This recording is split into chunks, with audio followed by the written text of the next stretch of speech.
So, I'm going to be... Wrong disclaimer. I'm going to be defining a bunch of terms and explaining some parts of the lore that are a little bit obscure, but are completely necessary before I can lay down the timeline. And I would also like to point out, I know that this is a fan theory. I am aware that the writers between games can change. I'm aware of the official stance of Square, Squaresoft, and Square Enix. So, if you're tempted to quote mine or things like that, don't worry about that. Okay? That's not what this is for. What I'm here to do is present to you guys a feasible theory that you will walk away from and say, that wasn't crazy, and that could work. That's what I'm doing. Okay. Important thing number 1. Legends have real power in the Final Fantasy universe. Okay, so this is important to know because in the Final Fantasy universe, many times over, we get to experience something like a summon or even a place materializing completely from a legend or a memory. This is really important, okay? And we all know that in Final Fantasy X, the Faith produced the Aeons that can be summoned. These are people using some sort of life energy, magic energy, power, but they're creating something that's not real out of something, or something that is tangible and real out of something that's not real. Like, these legends have power. And to that end, this is quoted from the Eidolon Wall in Madain Sari in Final Fantasy IX.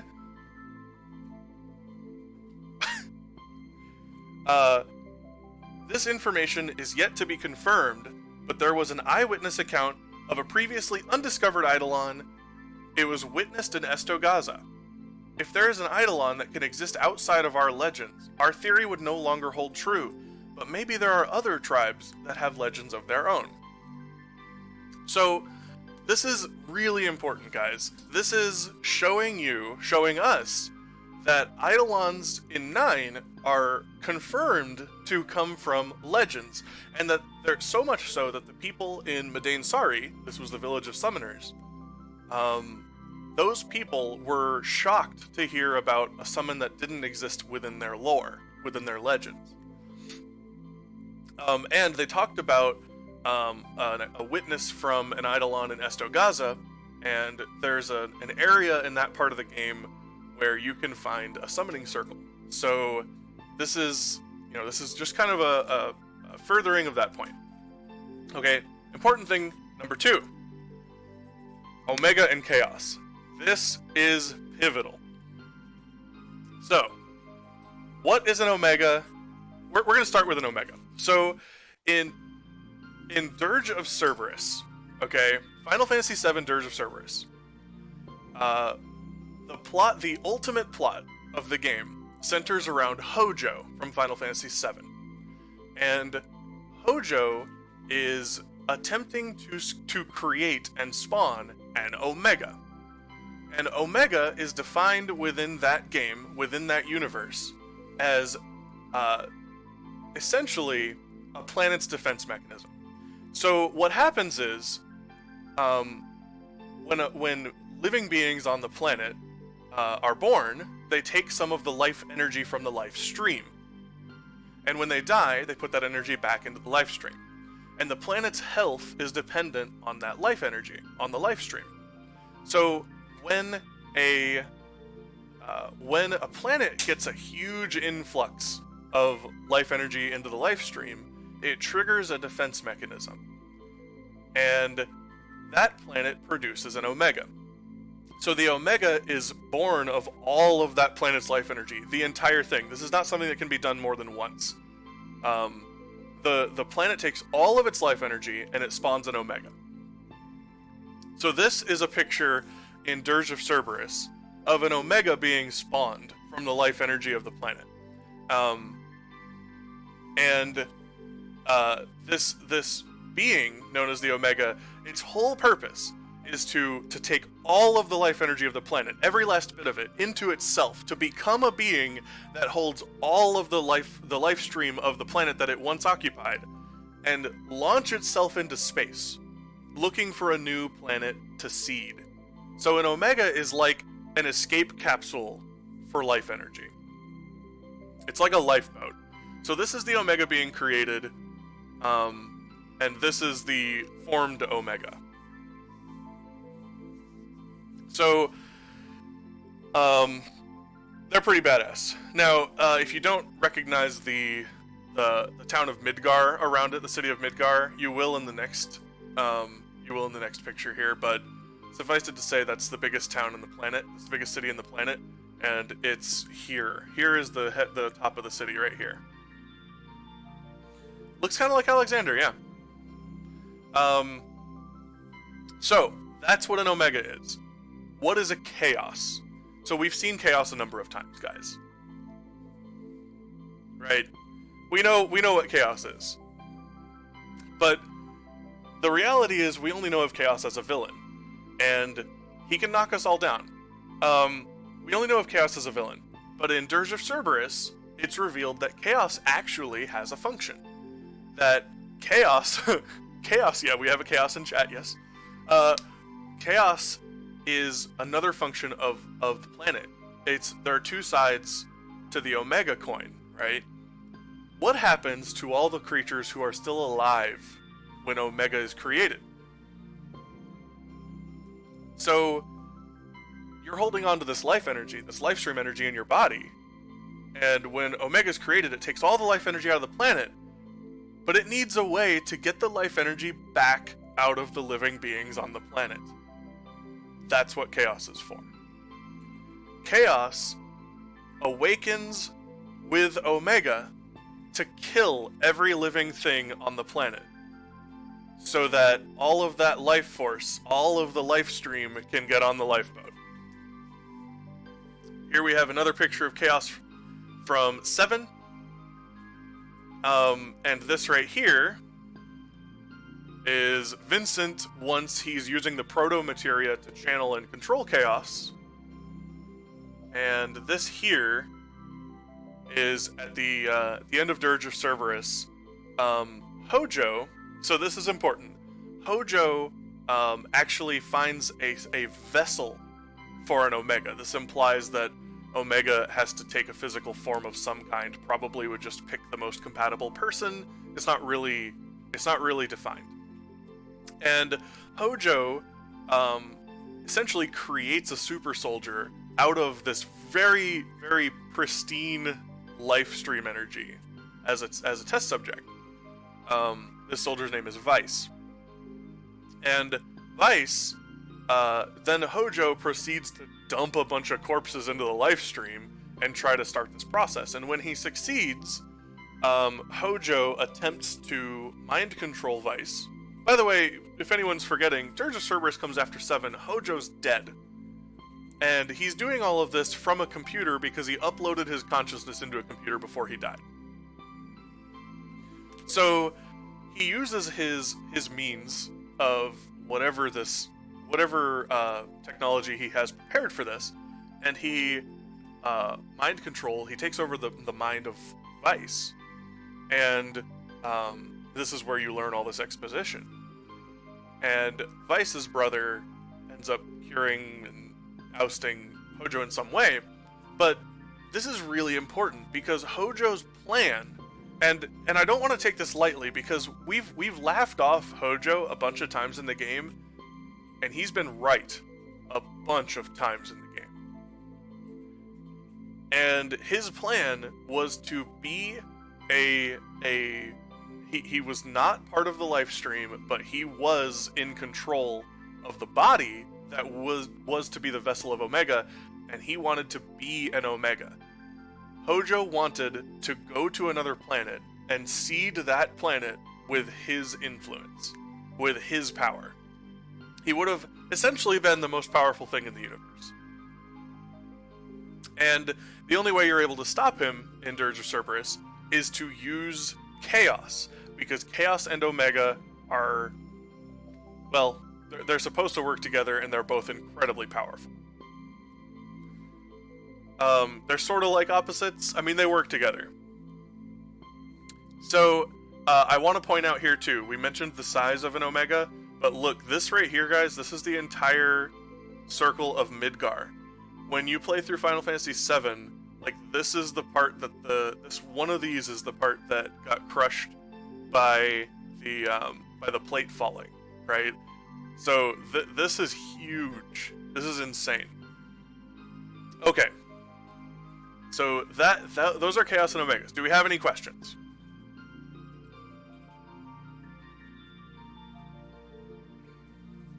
You better get used to the discomfort, Astral. It's coming back. Are all the Chaoses presumably that small in relation to their Omegas? There's really no reason for a Chaos to be huge. I also imagine that the Omega is probably size related to the amount of life energy in it. Yeah, so the thing is that as long as Chaos is powerful enough to kill everyone on the planet, he doesn't really have to contain anything. This is from Dirge of Cerberus right now. Okay, so we know what an Omega and what a Chaos is. A Chaos is the plague that destroys all the life, so that an Omega can take all that life energy and go to another planet and start over there. Okay, so the next thing we have to know, absolutely must know. Final Fantasy IV, the After Years. So, Final Fantasy IV,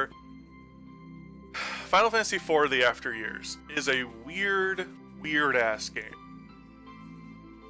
So, because only like 5% of the people know that the game exists, pretty much.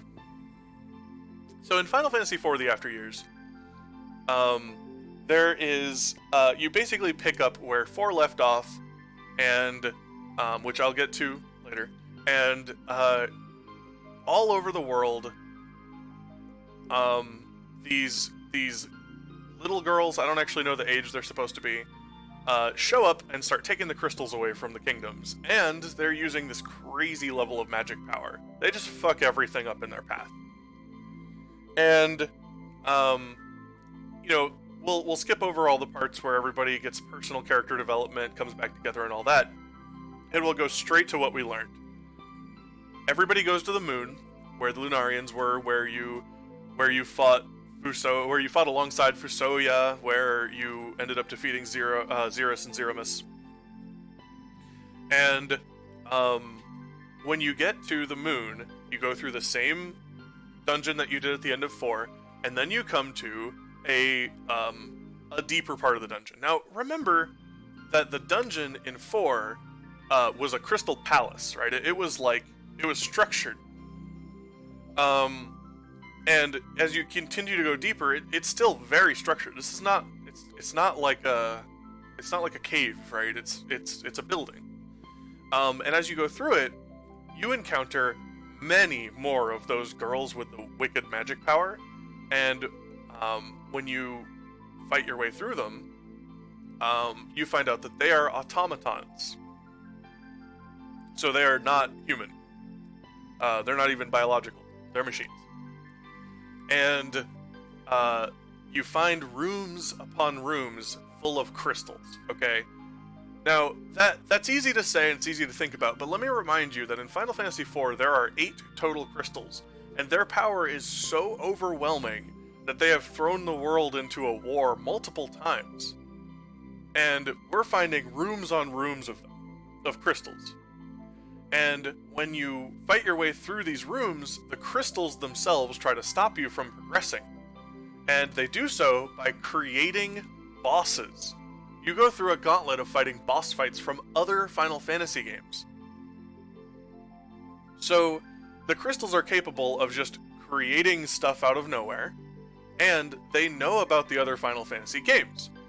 As you progress further in, you find out that there is a proprietor of this domain. He goes by the Creator. His name is the Creator.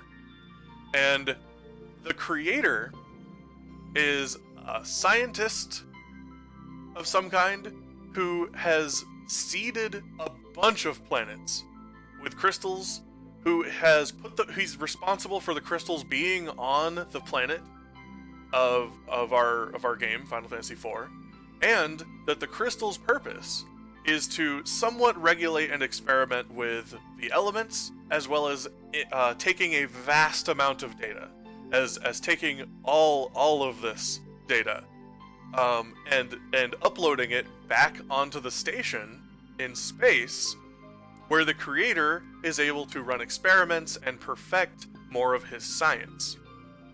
The crystals, the sources of all of this magic on the planet, all this crazy, the light and the good versus the dark and the balance, these are all mechanical creations that are designed to take and interpret data. And when you meet the creator, he doesn't really seem to care much about your lives or your planet, really. Not about your kingdoms, not about your lives. What he cares about is continuing on with his research. The problem is that these girls attacked your people. The way that he's doing this research has no regard for human life, and you end up fighting and defeating the creator, as well as destroying not only all the crystals on the space station, not only the space station itself, but you destroy the crystals on the planet, because you learn what they're here for, and if all of them are destroyed, none of them can cause an imbalance. This also, by the way, is the creator. This one here, obviously we like this one better, because this one looks like someone took this one, made it out of marshmallows, and then put it in a microwave for a little while. Not the part where it expanded, but the part afterward. So it looks like a sad dog, yeah. So the one on the left, this one here is the creator's taking a physical form out of his. He's like he's an engineer of some kind, but he creates this physical form and he just kind of exists in the computers. And up here is the same thing, but this one's from the Wii release of the game, and this one here is from the DS remake.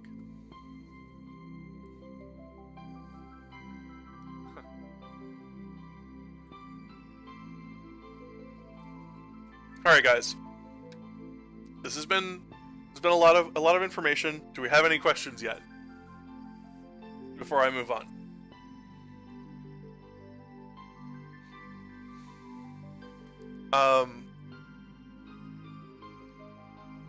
For the record,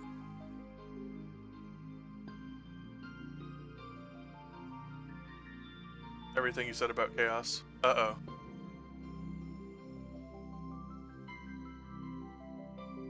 Is also confirmed in Mobius Final Fantasy. I haven't played that one. Cool. Okay. So the last thing we need to learn is why I started making this theory. Detailing these are cosmic entities. So Omega and Chaos are functions of the planet. Legends can turn into real power. And in the after years, we don't know what the creator is. But we know that he created the crystals and that the crystals can create stuff. So why did I make this theory? Because this is important. I didn't get started on this just because I wanted to. Something triggered a thought in me that I've really become that guy. I don't know what you mean. Here are my sparks of enlightenment. Here's what made me choose to do the digging to find this information. Tinfoil hat time.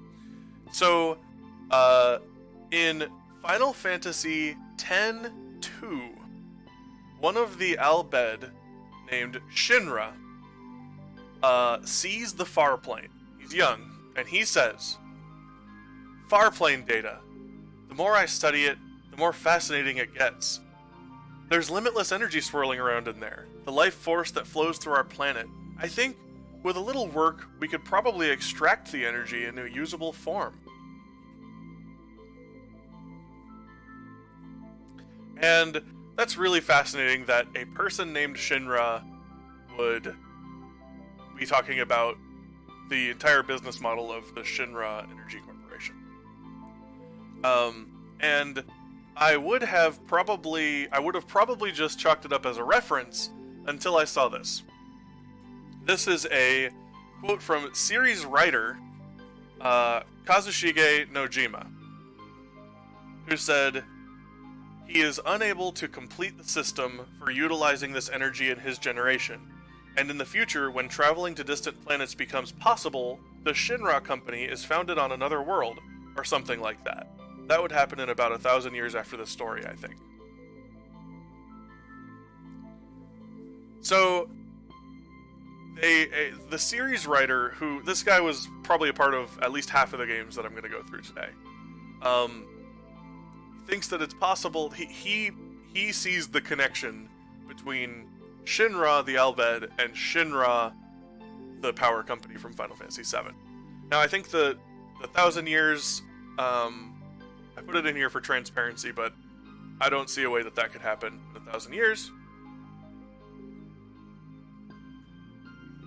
But I hope your hats are secured, are fastened securely to your heads. Final Fantasy 1 through 10 take place in the same universe, 9 of which on the same planet.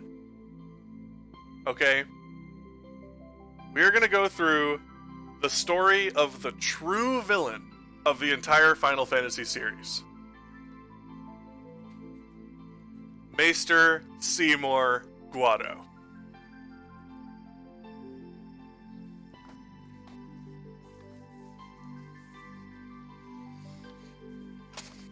What? That's right. Okay, Maester Seymour Guado is the cause of all of the problems of Final Fantasies 1 through 10. You know what? It just occurred to me that I meant to go through Final Fantasy Spirits Within by now. So let me just take a quick backtrack. I'm gonna assume that a lot of you probably didn't see it, or you probably saw it a long time ago and disregarded it, like I did. But in short, in Final Fantasy Spirits Within... Alright. Tried to forget. Uh-oh, what's the link in here?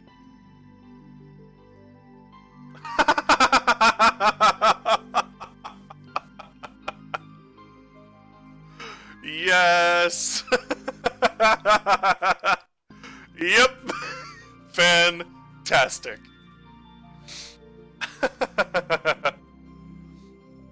If it wasn't from Sybil, I wouldn't have opened it on this monitor. Guys, so what's the plot of Spirits Within? There are some doctors trying to figure out how to stop the Phantons from killing people, and the theory that turns out to be true from Dr. Aki Ross is that the Phantons are from another planet, and that they're trying to get to the core of the planet that she lives on.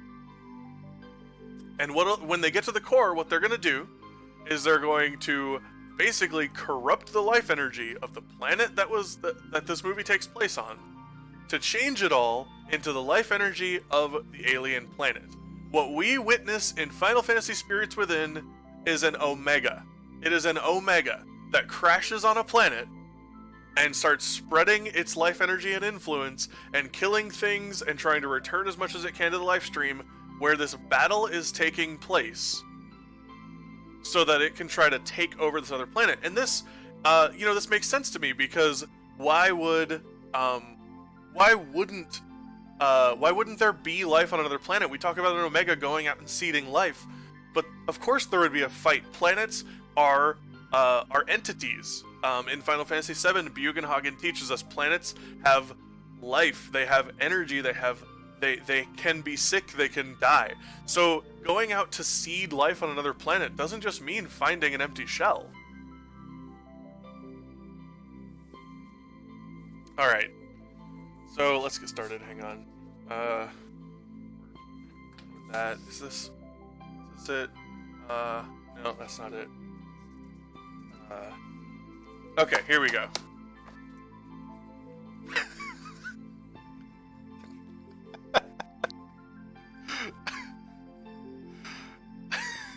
Sorry, it's off. Oh wait, no, it shouldn't be off. Oh well.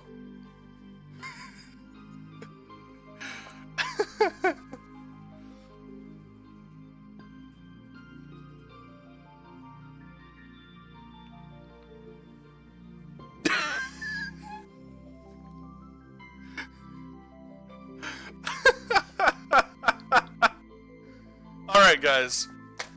We have what we need, okay? It's time to start with the timeline.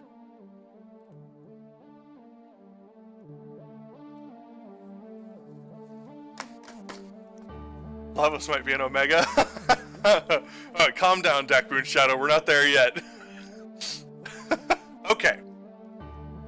So, what we're going to do is one by one, we're going to go through the games. Salty, is this on-stream opening?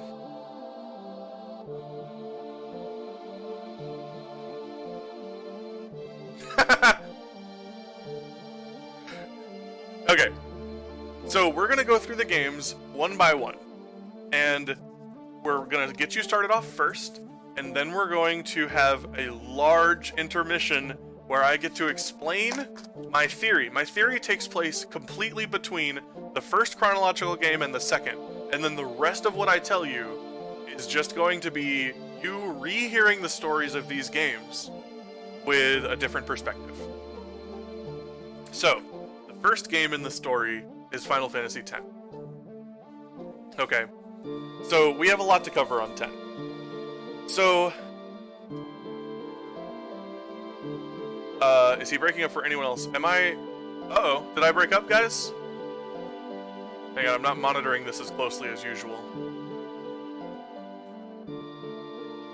It's good now? Okay. Okay. Fine for me. Okay. Here we go, guys. So, we're going to talk about Final Fantasy X. So, Final Fantasy X takes place on the planet Spira. And all of the other Final Fantasies that name the planet they're on name Gaia. 10 names Spira. So, here's the thing we need to know about 10. There's a lot in here. So, first of all, there was a huge war that started the events of 10. ISP was trying to suppress my information. Yes. Okay, but we won't be silenced. So, this huge war happens in Final Fantasy X. And there's just death and destruction everywhere. And the way that the war was eventually stopped was by Yu Yevon creating Sin. Yu Yevon, he harnesses some power to create basically the ultimate summon. Okay, this is unlike the other summons in the game. It doesn't explicitly explain why it's so damn powerful, why it's so good at murdering everybody. Okay, but Sin is created after a huge chunk of the world is killed, which leads me to believe that Sin is chaos. Spira's chaos takes the shape of Sin.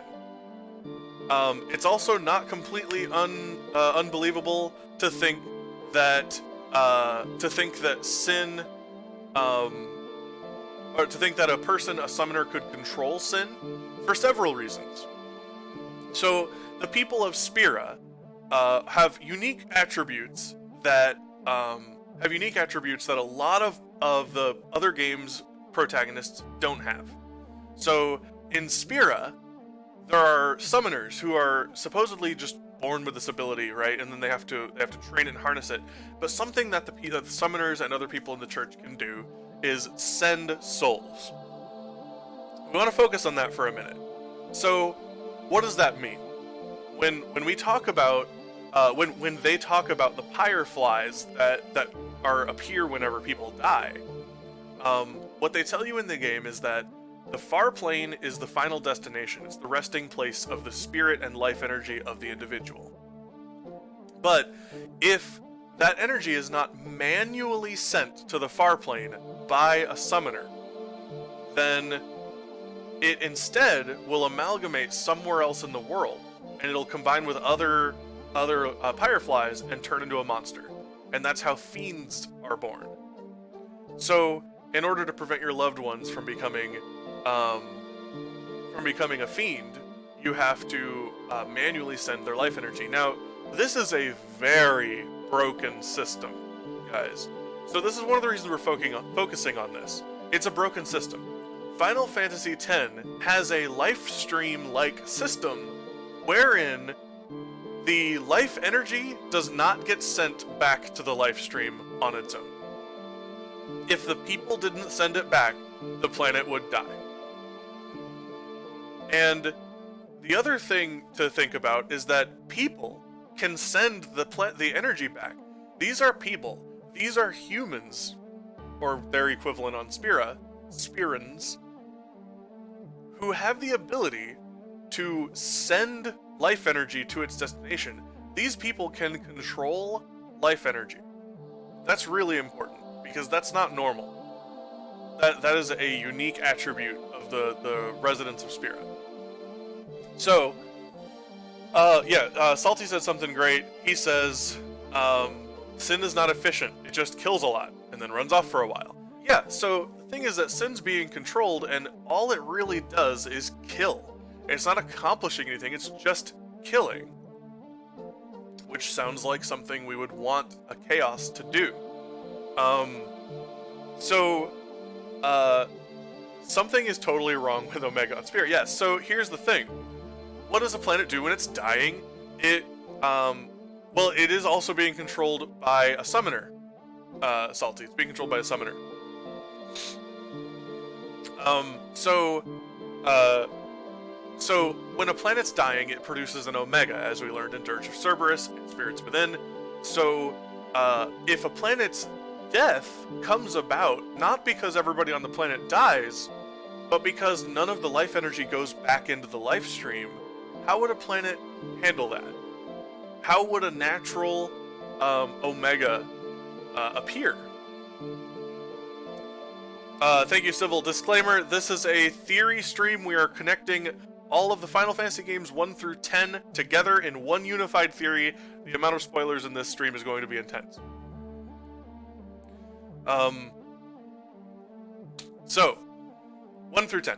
So we're on 10 right now. What about 15? So supposedly 15 is in the Fabula Nova Crystallis series, which has its own universe. And Ivalice takes place in its own universe. But let me just go ahead and mention that because we see Cloud from Final Fantasy VII appear in Final Fantasy Tactics, and because we have seen certain enemies from the games travel through dimensions and an interdimensional rift, we could assume that all of the different Final Fantasy universes are connected and they're in different dimensions, but we probably shouldn't get into that. So where were we? So this planet is dying and it doesn't really have a recourse. It can launch an Omega, but the Omega is going to be small, and it probably won't win. Remember in Spirits Within, the Omega had to fight to take over the other planet, and if this planet doesn't have a lot of energy, I don't see the Omega winning that. Doesn't necessarily mean it won't, but so Spira is a very broken planet. Okay, so there's a damage of the life cycle. I assume that the damage probably came from the war, and that makes sense if you consider that the people control life energy really way too much. In Spira, they have a lot of control over the life energy of the planet. Because if they weaponized it, as Yu Yevon tried to do, then that could eventually damage the cycle. So there's something we see in Final Fantasy X-2 that's really important. We see Yuna running around with Machina, and no longer following a lot of the things from Final Fantasy X. She's not wearing her traditional outfit. She's being a lot more, I guess she's just being more normal. She's not following tradition anymore. And really that's what it comes down to. She's carefree. But does she perform any sendings? No. So this is what this is the problem, guys. In Final Fantasy X-2, there are still those fighting on the side of Yevon, but we went from the entire planet follows Yevon, and the system is still broken, to half of the planet follows Yevon.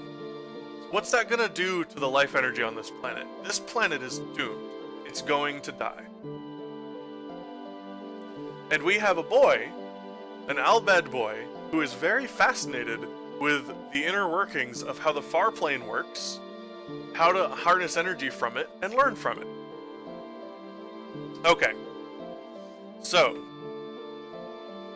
I have, at this point we're going to go into what happens between games.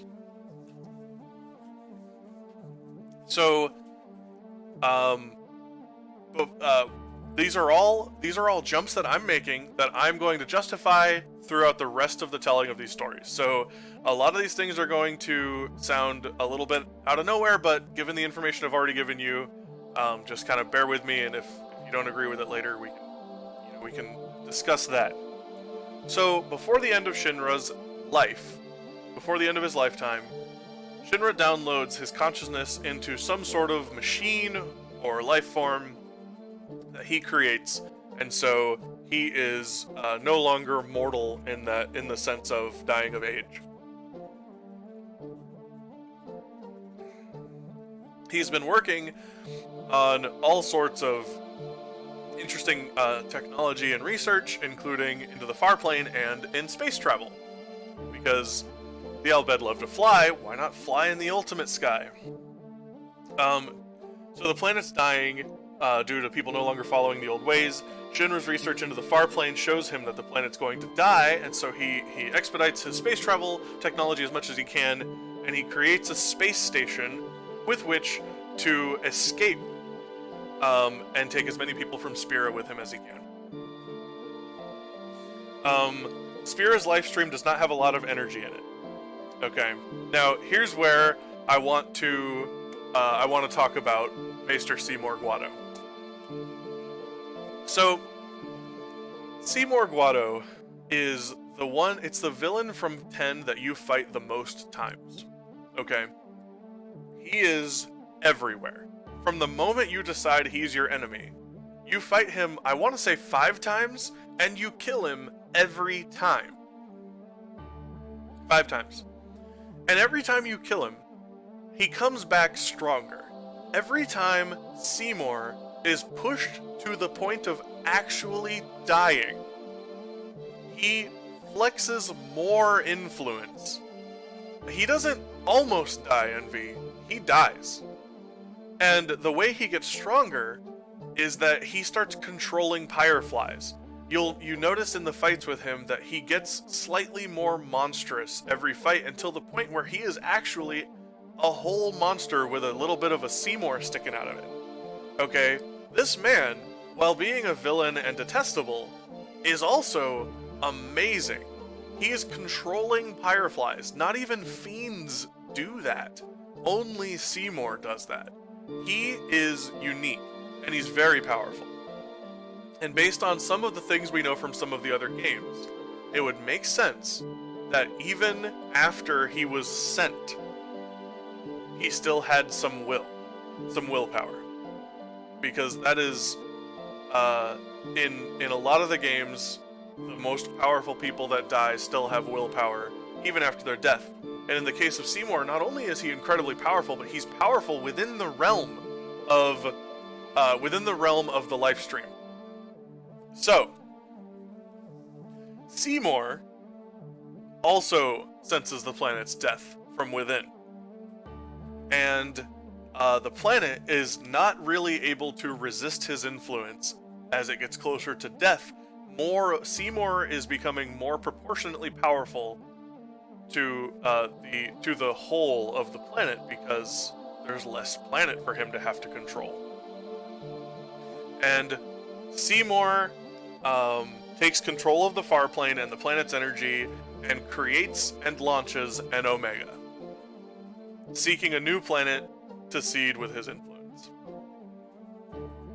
So Shinra and the Spirans, I'll be calling Al Bhed from now on, Shinra and the Al Bhed follow the Omega. They follow Seymour with the intent on stopping him from terrorizing other planets. And this is the last we see of the planet Spira. Seymour finds planet Gaia. He's unable to inject himself directly into the planet immediately because he's such a small Omega. Okay, he has to rely on some more underhanded tactics. So he lands on the planet, he crashes on the planet, and some of the Al Bhed from the space station go to the planet to fight Seymour so they can try to stop him. During the process, they create the Omega weapon, which is a weapon designed to defeat an Omega. But when they defeat him, his energy is absorbed into the life stream because this planet has a functioning life stream. And from the moment his life energy starts getting recycled, fiends start being born. Wolves are born with more strength than they should have, and certain monsters are being born with magic powers. So the Al Bhed, a lot of them decide to stay on the planet to protect the planet. A lot of them decide to stay on the planet to protect the planet. And they live in a floating city, during which time they create other weapons.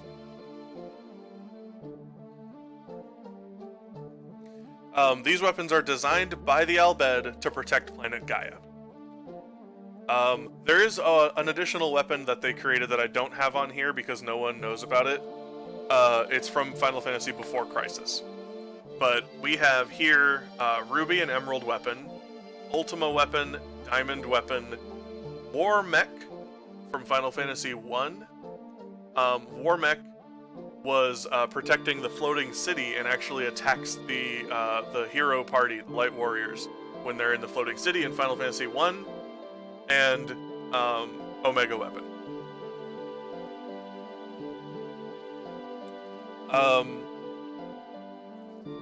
Okay, so Shinra is now using all the research that he's done into life energy to literally create so much. He's using this energy to be able to just make things seemingly out of nothing. It's incredible, and the rest of the Al Bhed start to refer to him as the creator.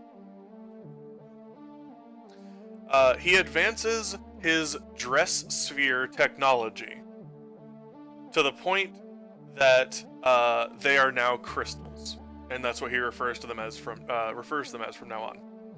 The crystals contain much more information and are capable of enhanced information gathering.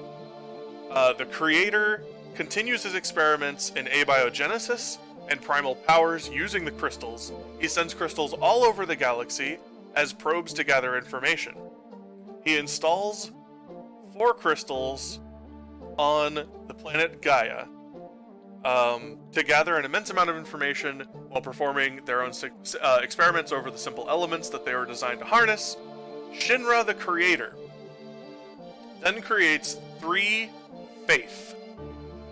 Remember, the Faith from Final Fantasy X are they're essentially it's a spirit that is kind of trapped in a statue in a way that is able, Faith, yes, that is able to produce a summon. They have an immense amount of power, and a summoner can call on them. And Shinra uses what he knows to actually create Faith without requiring a sacrifice. And he makes 3 Faith to recreate the 2 biggest enemies that Seymour has ever had, Yuna and Sin. This would essentially use the legends of Sin and Yuna to restrain the influence and power of Seymour. The creator would hide these 3 Faith deep within planet Gaia, positioned in such a way as to keep each other in check, sort of trapping some of Seymour's power and influence. This is kind of important. This is an important part because from this point forward, we don't really see Seymour do a lot intentionally. It's more just the consequences of his actions, and there's got to be a reason for it.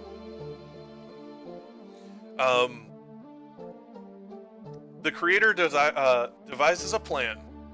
Also, we assume that at some point he can take these Faith away once he has a better way to deal with Seymour.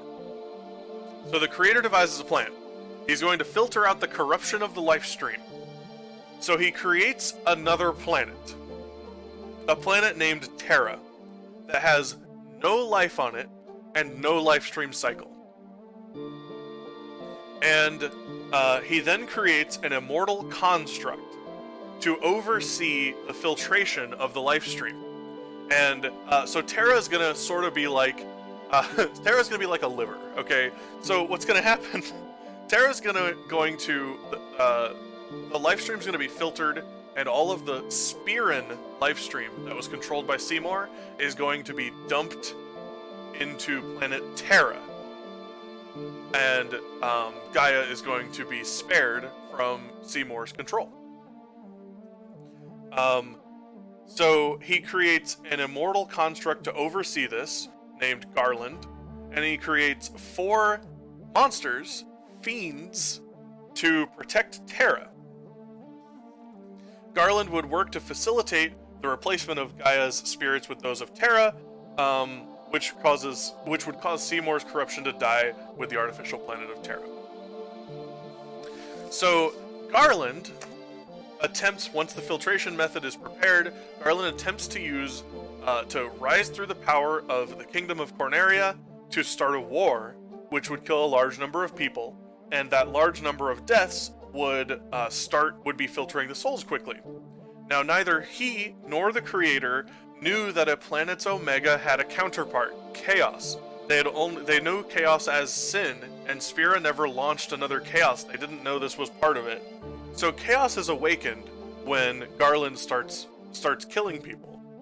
And when Chaos awakens to perform his function to facilitate an Omega, he finds these crystals that are establishing a source of magic protection on Gaia, and he finds Garland, a person who is trying to fuck with the life stream, and he decides to take them down. So at this point, he controls Garland. He somewhat becomes one with Garland to control him and command the Guardians of Terra, the 4 fiends, to go to Gaia and hinder the crystal's power, which also hinders the creator's research and power. At this point, the creator has to step in. As I'm sure you guys have guessed by now, the next game is Final Fantasy 1.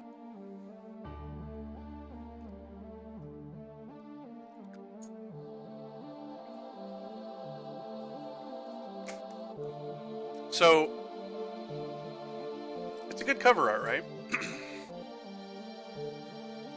So, Final Fantasy 1. So the humans are relying on the crystals as a sort of divine power, and now the crystals go dark because of the actions taken by Chaos controlling Garland.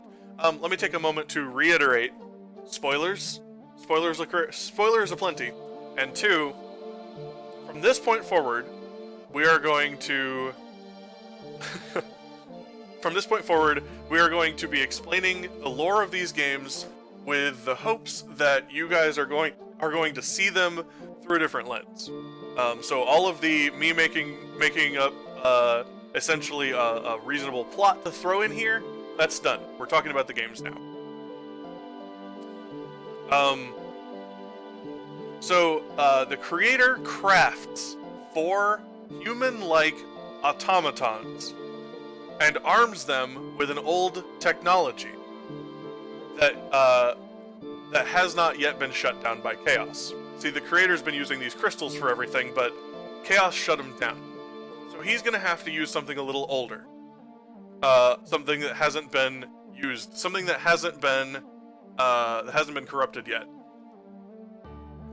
What do these look like to you? Because to me, those look like spheres.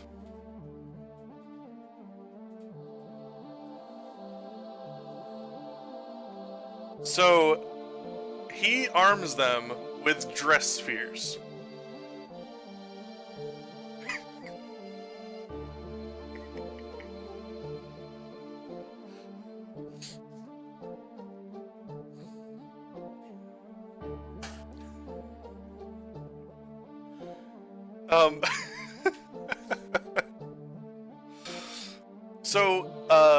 So the heroes, these Final Fantasy 1 Light Warriors, They're automatons. They wake up in front of Corneria with no memory. Why? Because they don't have a memory. Because they've never been alive before. So, actually, they light up, and so do when you beat the yeah, they light up. So, they don't have a life. They don't have a life before this moment. They are brought to life and dropped in front of Corneria, and they don't know who they are because they're not anybody. Now, how do you take someone who has no power and who has no memory, and now that person is one of the best monks in the world, or one of the best fighters in the world? You don't just have natural talent that puts you over the edge of being the best in the world at something like this and being able to just grow like crazy. The type of growth that Final Fantasy I characters experience is very similar to the type of growth in job points that other characters in other games experience when a crystal grants them a job, as well as the fact that most of the games refer to you obtaining jobs from crystals as you getting the memories of those who fought before you. So these people, the only memories they have are natural memories that are like automatic reactionary memories that are brought into their bodies and minds from the dress spheres that they're holding. The heroes use the dress spheres to fight Garland and Chaos and repair the crystals. Chaos retreats to sleep in the planet. He's possibly dead. Garland retreats to Terra to continue a more patient approach. Because it doesn't matter to Garland if this takes, millennia to complete the filtration process. He just was going to get it done faster because why not? So the important thing to remember from Final Fantasy I. Now we're gonna be following a few bloodlines through this, and in Final Fantasy I, you directly interact with the Al Bhed. They go by the Lufeyans now. The people in Final Fantasy I talk about a race of advanced people that are human-like but not human, that have these crazy technologies. They have a flying castle which holds a crystal in it, so they're very comfortable with the crystal. And you can't speak the language of these people without finding an Al Bhed primer.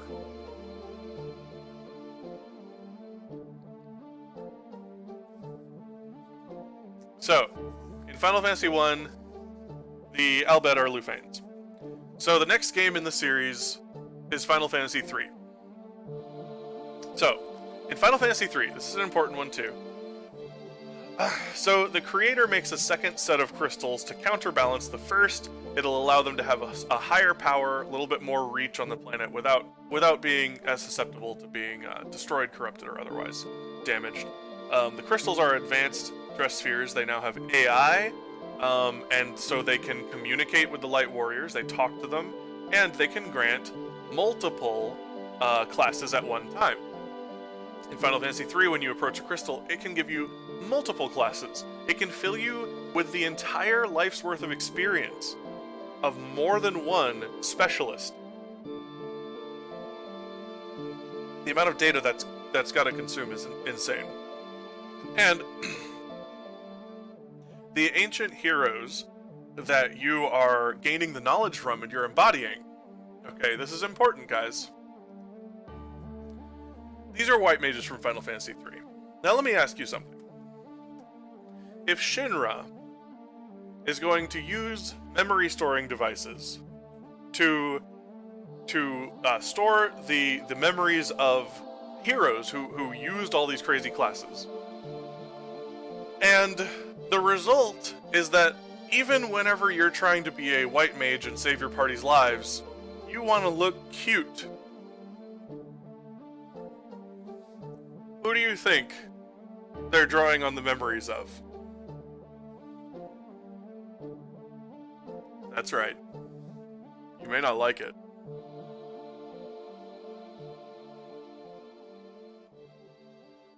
You may not like it, guys, but when white mages look cute in other Final Fantasy games, it's because Riku would have.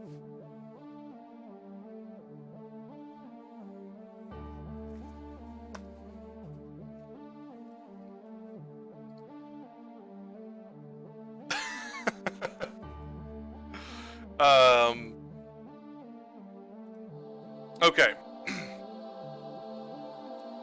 So the floating, so in Azura down like the guys, yep. Okay, so in Final Fantasy III, there's a floating continent. This could be a natural result from the Al Bhed and Lufeyen's advancements. Some humans are born.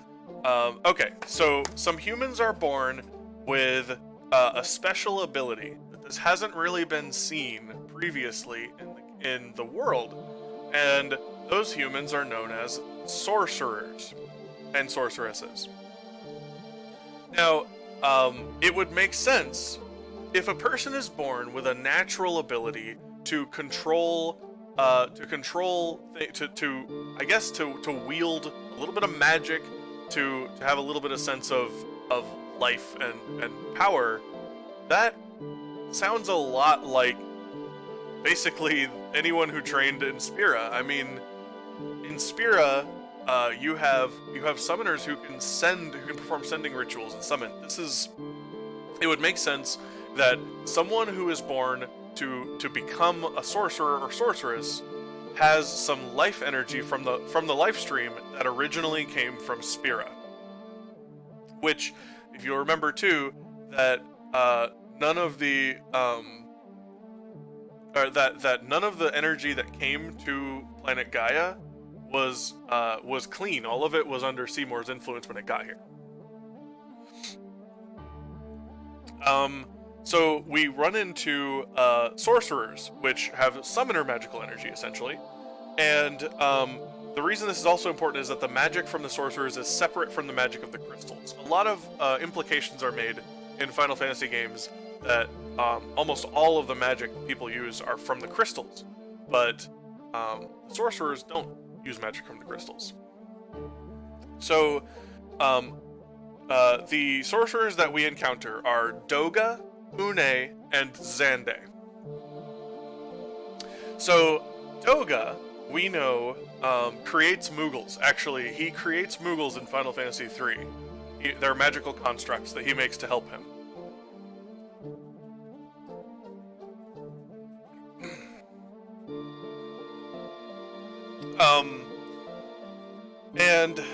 Okay, so the story of the three, but like all of them, yeah, essentially, he makes a race.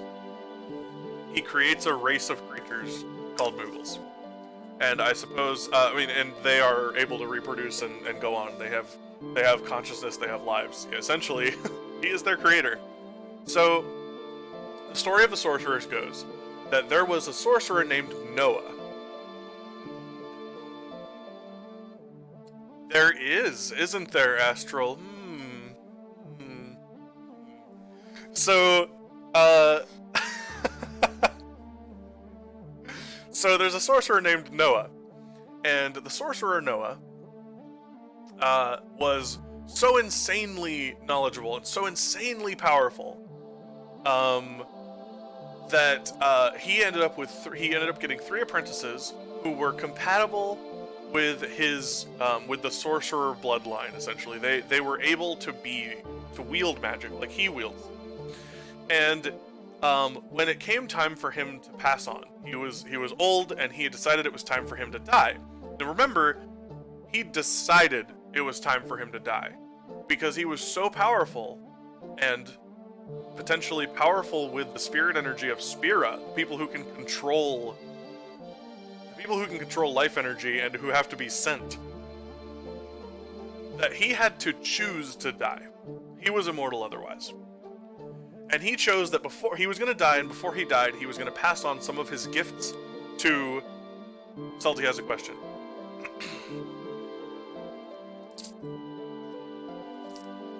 Hope you guys don't mind. I'm going to pop a cough drop.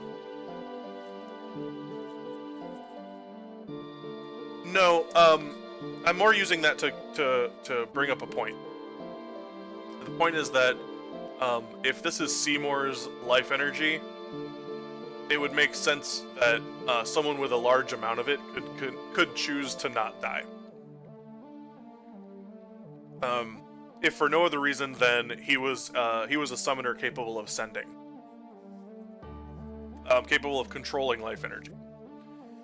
So Noah, on his he gathers his 3 apprentices and he says, "I'm going to give each of you a gift, and you will carry this gift forward to the best of your abilities, and pass it on as I'm passing it on to you." And he goes to Doga and gives Doga magic knowledge. The entire world of sorcery is yours. He teaches him everything, and he passes on everything, so Doga can continue to move forward and advance the craft of sorcery and pass it on to his. He goes to Une, and he gives her control over the dream world. There is an entire form of sorcery that only takes place in the dream world, that takes place outside of our living, waking world, that is so raw and untapped, and he teaches her what he knows about it, and elevates her to a position where now she is going to go and practice that magic and pass it on to hers. And he goes to Xandi, and he says, "I give you, my favorite student, the gift of mortality." And then, using his own magic, he takes away Xandi's ability to be immortal. Now, needless to say, this pissed Xandi right the fuck off. So Xandi gets so mad that because it's not even a gift, he can't even it's nothing, that he strikes out, he lashes out against the whole world. And that's why when you start Final Fantasy III, only the floating continent is accessible to you, because when you descend to the rest of the world, you have to, it's actually frozen in time.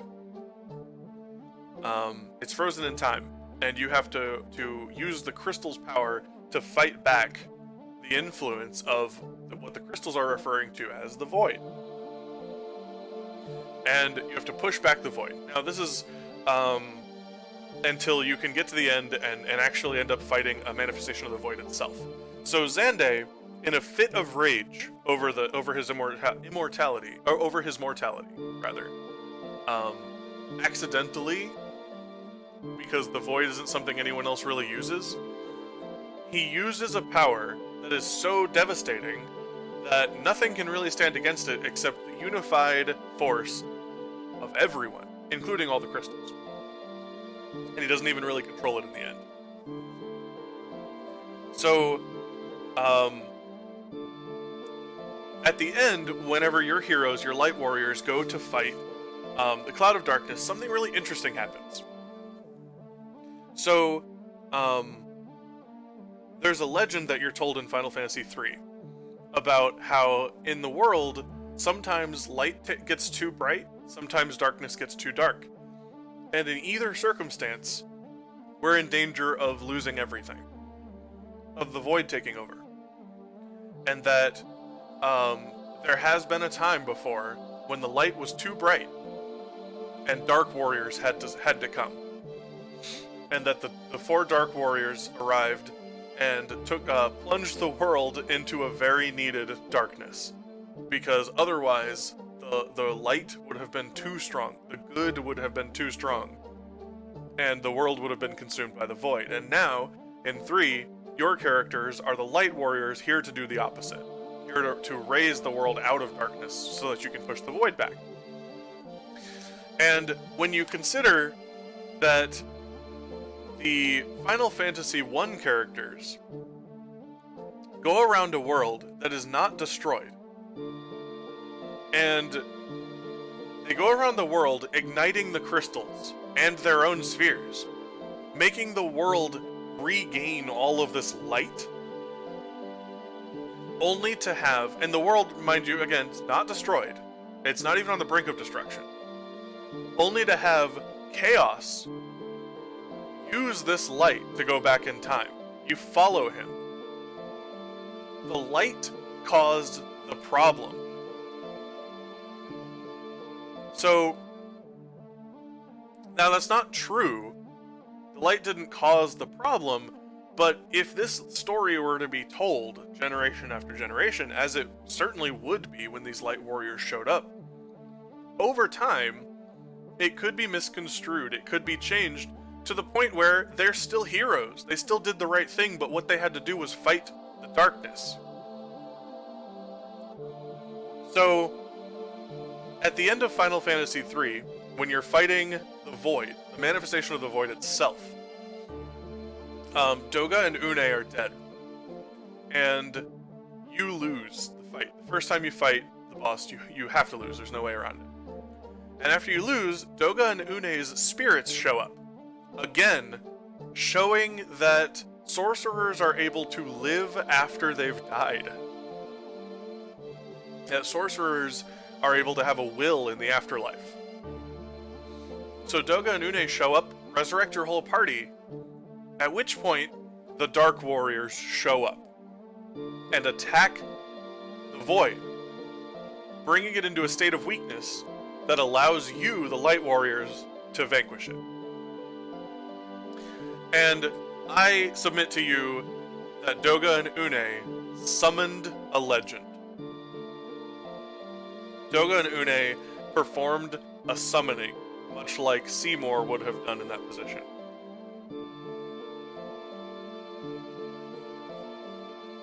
So, at the end of 3,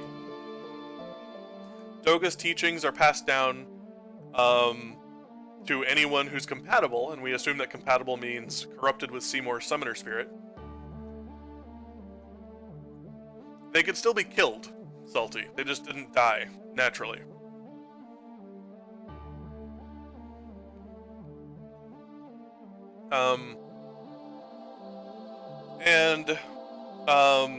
So Doga's teachings are passed on, and Une's teachings we don't hear anything about. So in this game, the sorcerers are Noah, Doga, Une, and Xande. Okay. So, we're on to Final Fantasy V. So, this is not a big one, but maybe I can shed some light on some of the weird things from 5. Okay? So, Exdeath is an immortal being who learns from his master, Enuo. Enuo figures out how to use the Void and subsequently kills himself with it. So Exdeath wants to do the same thing. Now, why in the world are you able to kill Exdeath at the end of the game? See, because when the Dawn Warriors killed Exdeath, he didn't die. He was immortal. But when, and they had to seal him by ripping the 2 planets apart. By ripping the planet into 2. So why is it that you're able to kill him at the end of the game? There's one thing that has changed between when he fought the Warriors of Dawn, and when he fought the Warriors of Light. He gained the power of the Void. And this is where you learn why Noah gave Xande mortality. Because only mortal beings can control the Void. The Void is mortality. So, when Exdeath realizes this, he stops keeping himself as a mortal being. He allows himself to be as an immortal being. He allows himself to be mortal, at which point he gains control over the Void and uses it against you. I would also like to point out that when Exdeath consumes cities by the Void, with the Void, at that point of the game we run into a city, Mirage Village. And in Mirage Village, they're stuck from like 1,000 years ago. Oh, no, it wasn't 1,000 years ago. I don't know. I think it was during Enuo's time. I don't know. They were stuck, and they were stuck in time.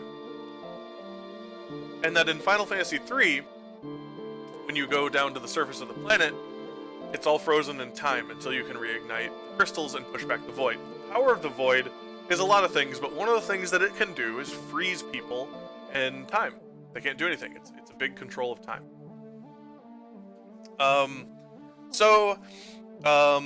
At this point, we are so far down. These are so many generations apart, so many millennia apart, so that we're no longer really going to be able to talk about, like we said that the Albeds were Lufans. We can't really do that anymore. But what we can say is that in 5, there aren't 2 races of people. There aren't 2 races of humanoids. There's 1. So the Albeds have definitely,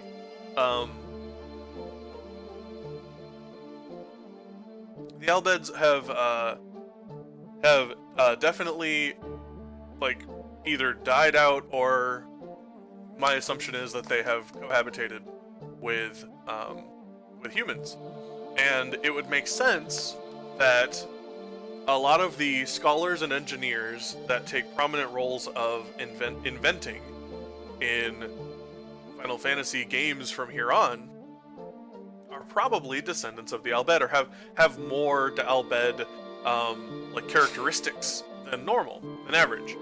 And this one's not something I can really push, but it's worth noting that Cid is an engineer in every one of these games. Cid loves flying in an airship, and if you were to assume that a high amount of characteristics of the Albed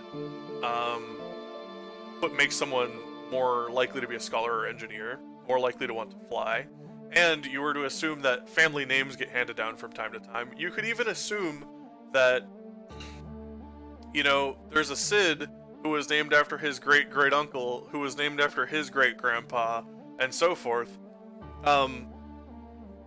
It would be reasonable to think that Cid is somewhat of a family name, or at least just a name that this group of people liked, and, you know, over centuries it loses meaning, but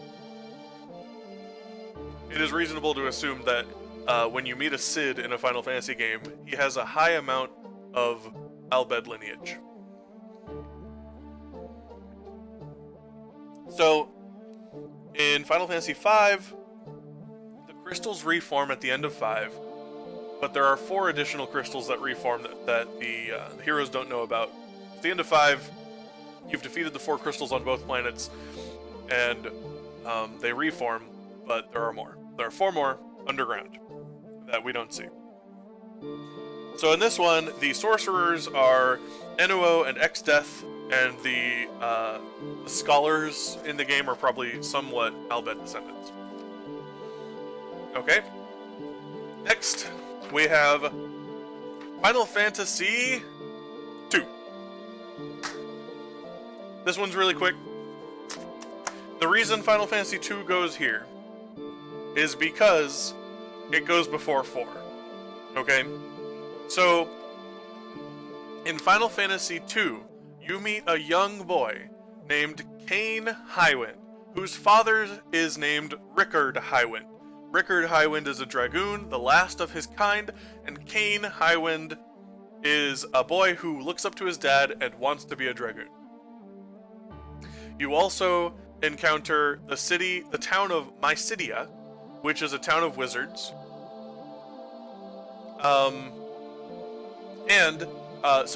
So Kain Highwind is a character in Final Fantasy IV that is dragoon. There's a town called Mysidia, Final Fantasy IV, full of wizards, and in the DS remake of Final Fantasy IV, Kain directly tells you that his father, Rickard, died fighting an evil empire. Doesn't get more clear than that. Final Fantasy II happens 1 generation before Final Fantasy IV. Final Fantasy IV.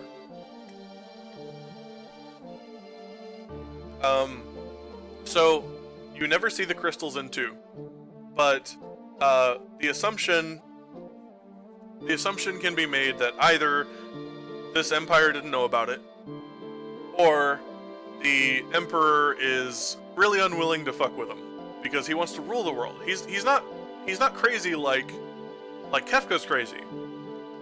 He wants to actually have a world left to rule. And thank you, Target. Is the Emperor a sorcerer? It would make sense to assume so.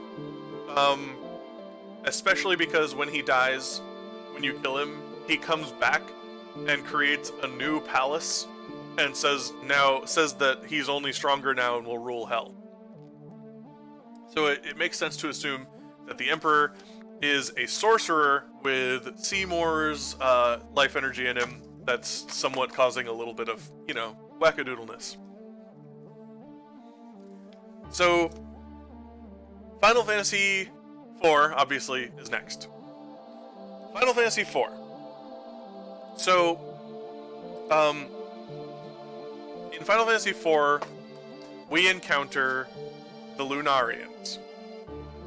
These are a race of people who are very powerful, who live on a space station that was a second moon. And, we already talked about the Final Fantasy IV, the after years, okay? So, in 4, the Al Bhed are living on the space station. There's so many generations separated. I mean, they've been living there for millennia too. They probably don't really remember. There's no reason for them to have to know about the Omega. The plans are in place. Everything's going fine. So they call themselves the Lunarians. Kluya, that's Cecil's dad, goes to Gaia after seeing the events of Final Fantasy II, and he redistributes the crystals into the mostly destroyed kingdoms. He does this for 2 reasons. The balance of power between the kingdoms needs to be maintained because there was just an empire with an emperor trying to rule the world, and that doesn't need to happen again. And the other thing is that when the emperor brought back up the Palace of Pandemonium, he summoned. There were a whole bunch of nasty monsters, and the cities that were trying to rebuild would have to have a way to defend themselves. So Kluya goes to Gaia from the moon, lives his life out there, has a child, 2 children, and distributes the crystals that they are aware of to the kingdoms. There are 4 crystals underground that everybody on the surface is not aware of, which we learn of in Final Fantasy IV. So the events of Final Fantasy IV transpire. In the after years, the presence of the creator is discovered and he's killed. His space station is damaged. Some pieces of the space station are thrown to the moon. Some of them are thrown to Gaia. And because he was conducting so many experiments on monsters, there are monsters all over the moon. When you go to the moon, you fight behemoths just out in the wild, right? So any pieces of the space station that are thrown to the moon would have monsters on them. Any of the strongest monsters might have survived and potentially turned the moon into a breeding ground for monsters. The crystals are destroyed, all of them on the station and all of them on the planet, and only pieces of those crystals remain. After the destruction of the crystals, magic becomes much, much less common on the world. In Final Fantasy IV, the Lunarians are Al Bhed descendants. It's possible that the dwarves have some Al Bhed blood in them. That part's speculation. There is a summoner village of people in Final Fantasy IV who are born with the ability to summon monsters. Sometimes it's hereditary, sometimes it's not. Okay. And, so it would make sense to believe that the Summoner's Village, especially when you consider that some of the summoners in the village have the ability to commune with the dead, those are all sorcerers with Seymour's summoner life force in them. Alright. Next we have Final Fantasy IX. Okay, guys. So, we already talked about the planet of Terra, and anyone who's played 9 and is astute knows that you visit the planet of Terra in Final Fantasy IX. So, Final Fantasy IX. Garland's directive has almost reached its conclusion. The filtering of the life stream has been going well. The cleansing of Seymour is so important that Garland just disregards life. This is something to remember. The creator saw himself as the good guy. Garland sees himself as the good guy. But they don't care about life. They don't care about the heroes. The life of all the people on Earth. They don't care. They're trying to keep the planet from becoming Seymour's plaything so that he won't be able to go and seed yet another planet. So this is more important. Life, there can be collateral damage of literally everyone on Gaia, and that is not a problem. They see themselves as the heroes, and ultimately they become the villains. So you can see that Garland does not give a shit about life on Gaia, but he cares about this, about the Leafa trees sorting.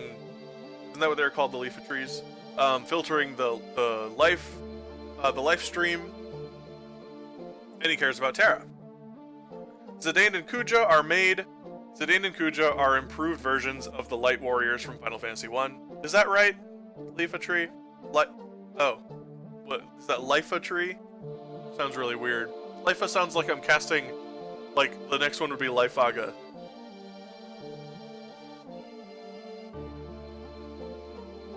Ifa tree. Thank you. Thank you. Ifa trees. Okay, so Zidane and Kuja are improved automatons. They are the Light Warriors from Final Fantasy 1, only better.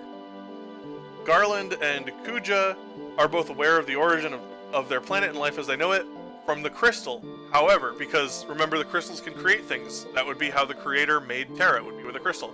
However, Kuja believes the crystal to be the origin of all life, not just the origin of Terra.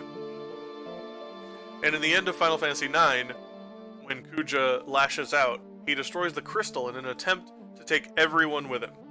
But what he really does is destroy Terra.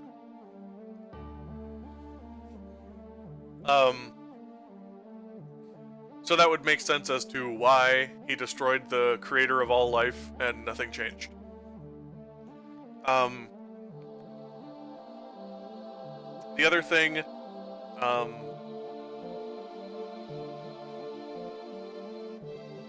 on, I had it in here.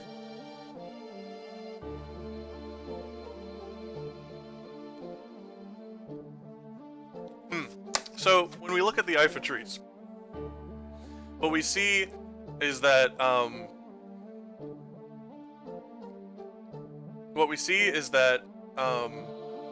they're absorbing life energy from the dead. And when Kuja loses his shit and he starts turning on everyone, he starts essentially bottling and selling this energy to create wizards. Life energy is powerful, right? And it has some of the memories of those who have died. And he creates it, well, he sells it, right? And when the Ifa trees are not working properly, and they're not filtering life, there's a fog that takes over 9.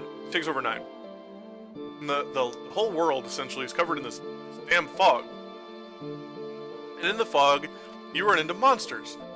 So, in Final Fantasy X, if Fireflies are not sent to the far plane, they come together to create fiends. In Final Fantasy IX, when something that was created to filter the life stream is malfunctioning, and just spraying that life stream into the air, fiends are born. This makes sense. So, in Final Fantasy IX, Garland and Kuja and Zidane are automatons created by the Albed, and Garnet and Aiko are sorceresses.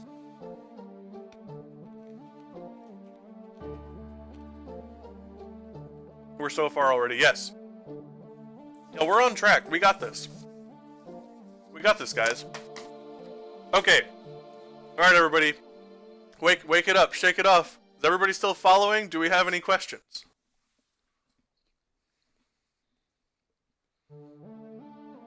Vivi is one of those mages made from bottled life energy. Yes, I would even go so far as to say it's possible that Vivi has some extra Seymour in him. Because he's stronger than the other mages for virtually no reason, and he has more willpower. In fact, he has willpower and none of them do.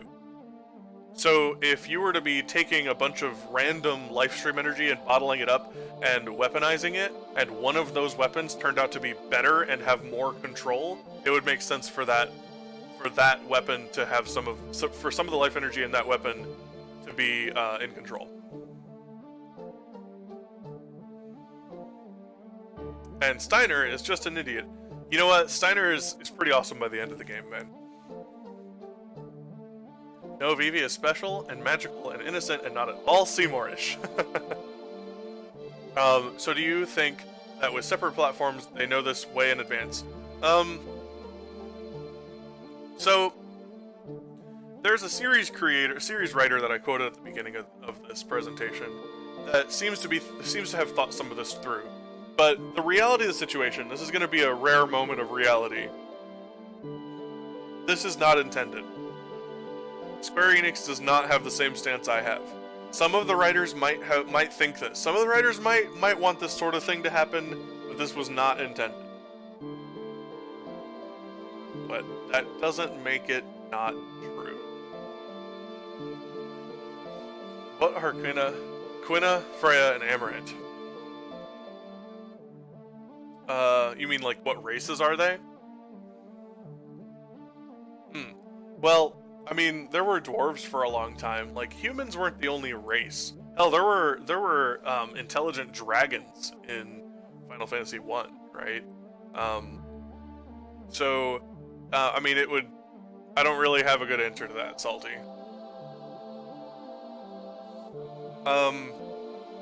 Alright, so everybody's still with me?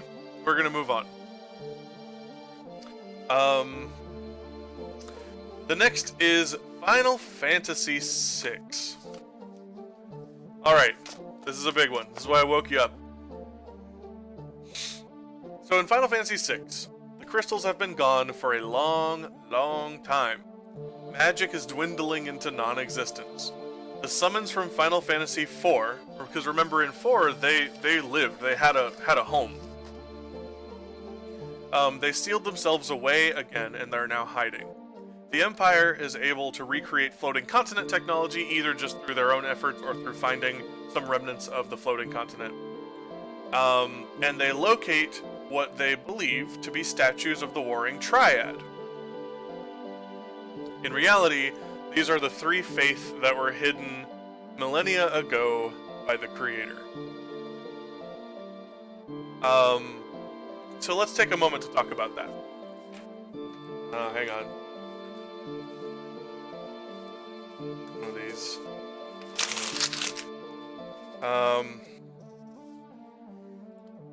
Is this one. Okay. So, we're going to talk about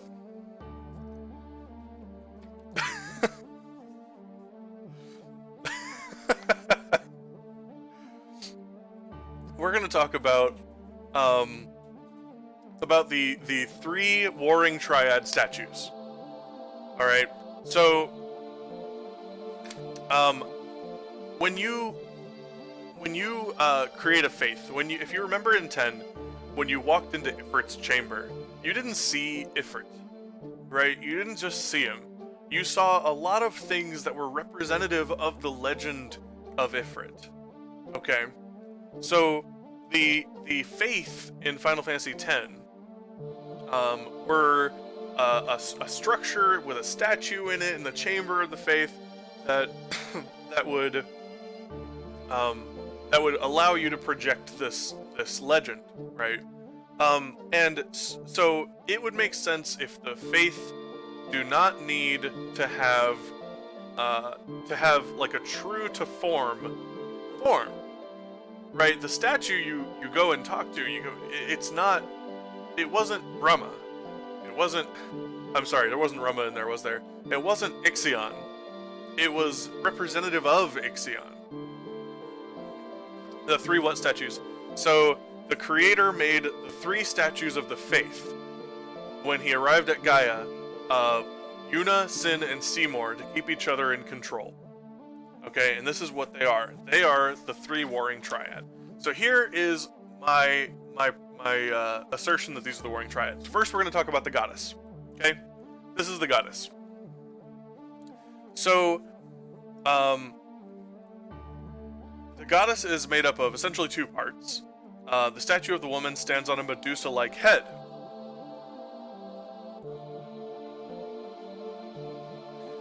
The woman has brown hair, and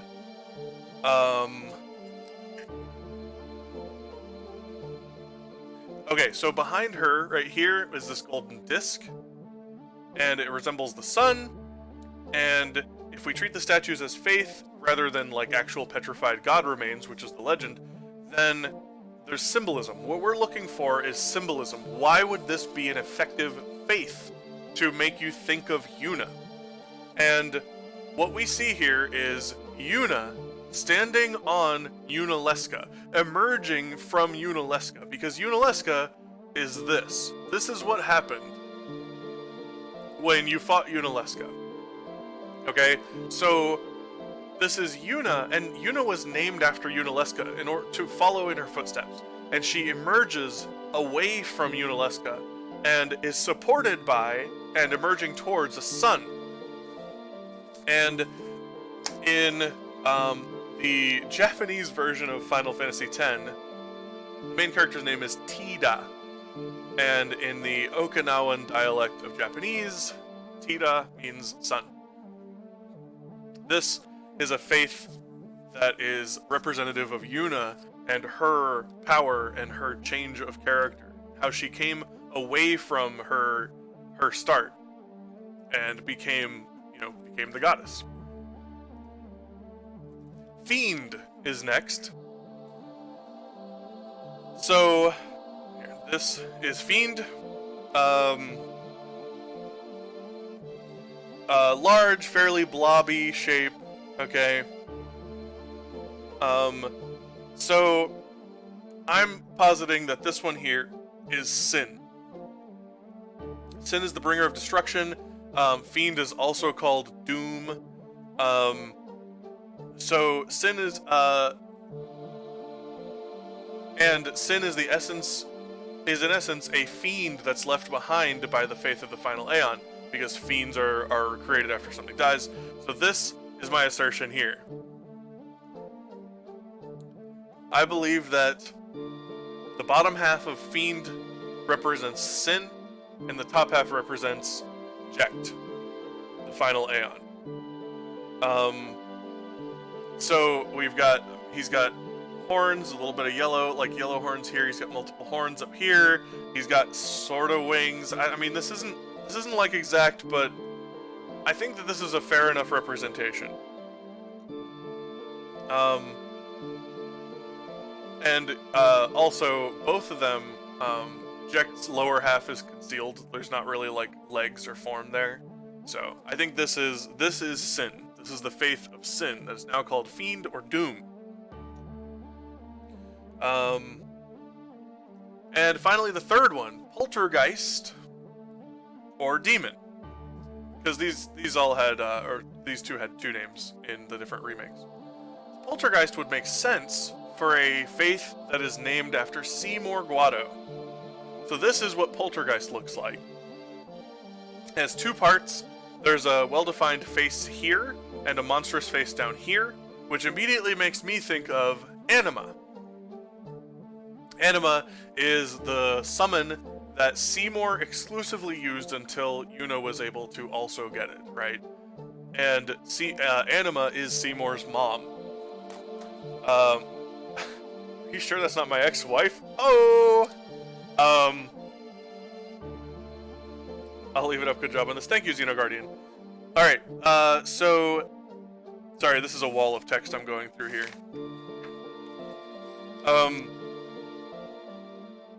So, this is kind of a humanoid person on top, and this is like the anima type on the bottom, and this right here is Seymour Flux, which is one of the 5 bosses.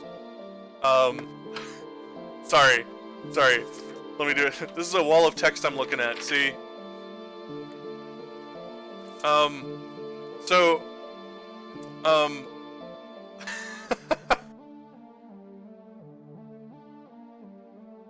No, yeah, we're all over the place. I'll get back to the timeline in a few minutes here. So I just want you guys to look at this for a minute. Okay, I'm kind of scattered, but let me just focus on this for a minute. So this is a humanoid, and this is a monster. And I think that this right here looks a lot like this right here.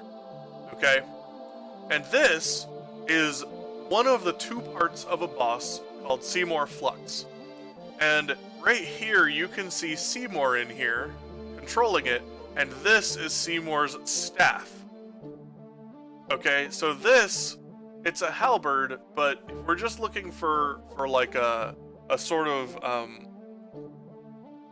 like symbolic representation, this kind of makes sense, right? Oh, no problem, Fabled One. I'm also recording this. This by the way, this thing here is called Mortiorcus, I believe. So the point here is that I believe that there's enough symbolism here. This is Seymour controlling the monster. This kind of looks like Anima. This looks like the Seymour Flux battle. And in the battle, he had an outrageously large spear. His outrageously large halberd.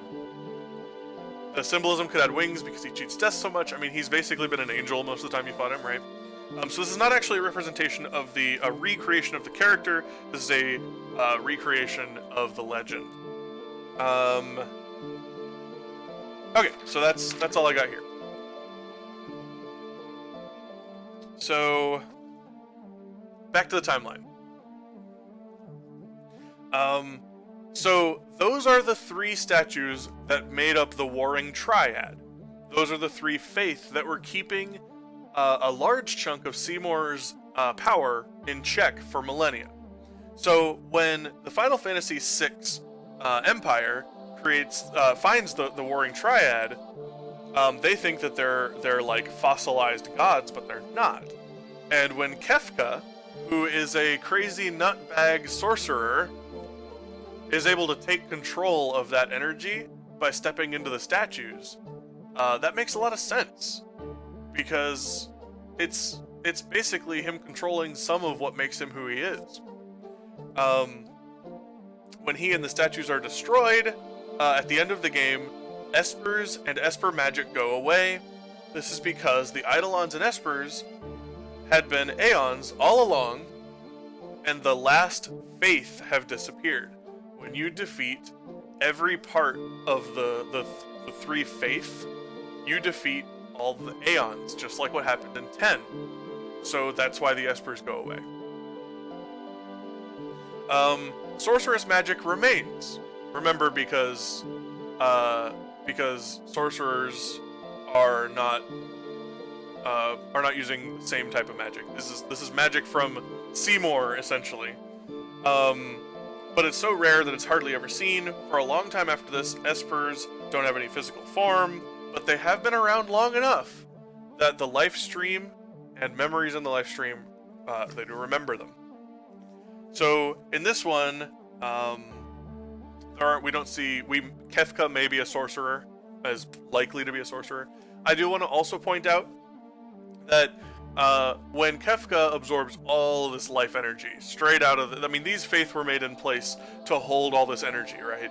And Kefka just sucks it all in and uses it to shoot laser beams of death at the world of Ruin. That is familiar to me. If you play through Final Fantasy X-2 and you get the bad ending, Vecna Gun fires raw spiritual energy from the planet of Spira and destroys everything with a similar white laser. So it's not unheard of. It's not crazy to think that Kefka is wielding a similar sort of power. Okay. Okay, so that's a pretty decent thought there, Salty. My assertion is this. Chaos was killed. by the Light Warriors.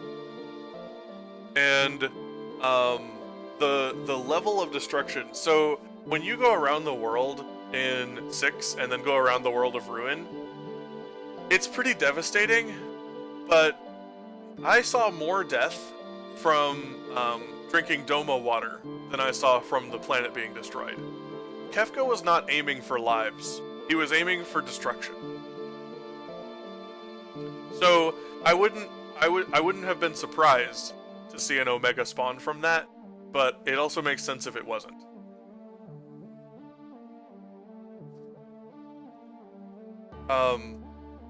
Right. Alright, so the next game, we're on to the next to last game, it's Final Fantasy VII.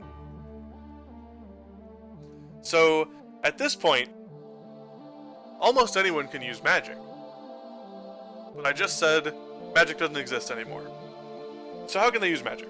Well, the only real source of magic is the crystallized form of energy from the planet. When energy from the planet is turned into materia, people can hold that materia, well, in their weapons and equipment, either way, and they access the memories of the planet to cast the spells. At this point, this has been going on for so long, this battle with Seymour has been going on for so long, that the planet itself remembers so very much of this stuff, that if someone can reach into the planet and learn these things, they can do these things. And remember, this comes back to the very first lesson of the class today, was that legends have power. So, I ask you, why are the summons still in Final Fantasy VII? They're not alive anymore. There's no Aeon left. The planet remembers them. And you can't summon them like you could in 10, or like you could in 6, where you had the actual thing giving you its will. You're holding a materia that remembers what Ifrit is. And you hold it out, and you use it, and Ifrit fights for you. And he doesn't stay. He doesn't have thoughts. He just is. Because you're calling a legend, you're not calling an entity. And here's a very important point that I would like to revisit. Moogles. In every game that I've talked about since 3, Moogles are somewhere in there. And in 3, Doga created Moogles. But there aren't any Moogles in 7. And there aren't any Moogles in 8. Which is the last one, if you weren't keeping track. 9 has some Moogles. So, what happened?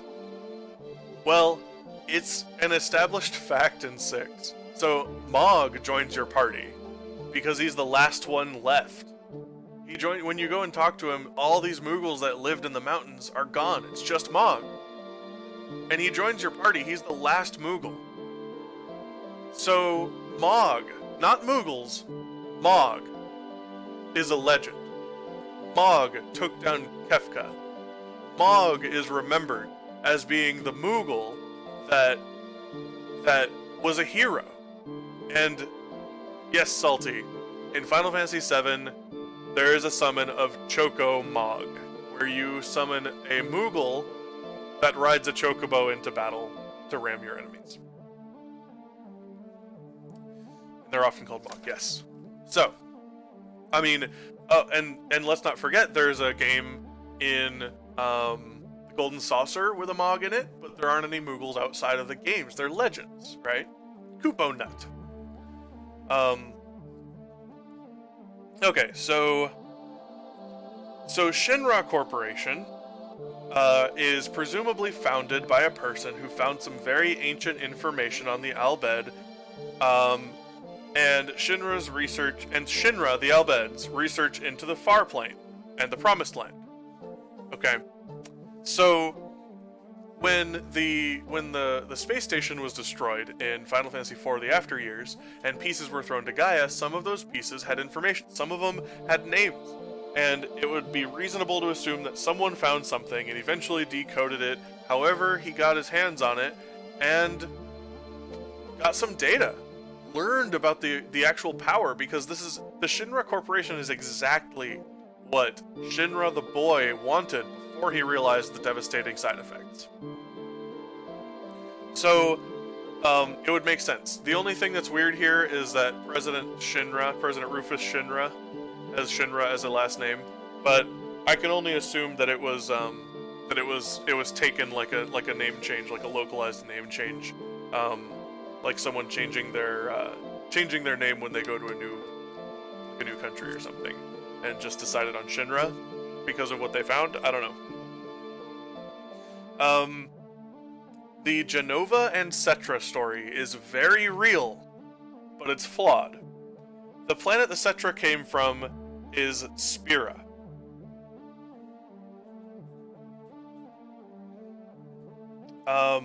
And they were once known as the Albed. Jenova is Seymour's corrupted Omega. It's been named Jenova. So, the calamity from the skies crashes to Earth, and it threatens all life on the planet. And, what's just been lying around? The calamity from the skies crashes on Earth, and,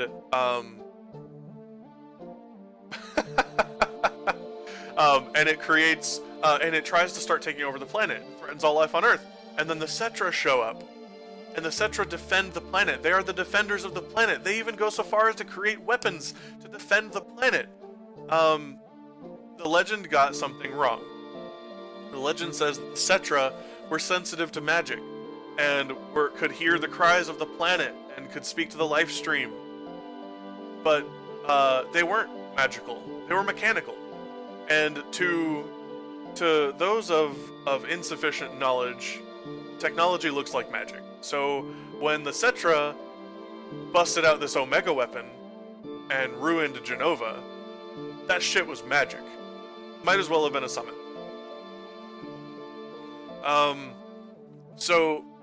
The other thing to think about here is that Jenova is described as being very underhanded and maniacal, and Jenova would sometimes create illusions of the Cetra's loved ones to try to trick them and fool them into letting their guard down and things like that.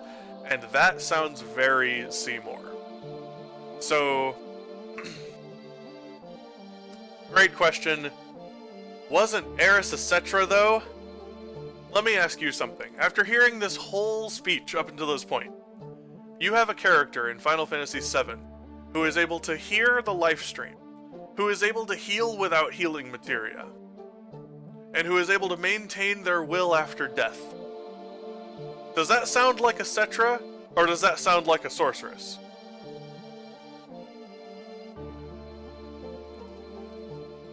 Eris is a sorceress. She has Seymour's dilly-dally, shilly-shally. She has Seymour's spirit in her, a little bit of Seymour's life energy in her. Okay. The life stream is corrupted further by the fact that when Kefka absorbed all this Seymour energy and died, he released it all into the life stream. Yeah, Cetras are ancient, if that wasn't clear. Yes. So the planet's got a little bit more corruption than usual in it, and now we all probably know the story of Seven.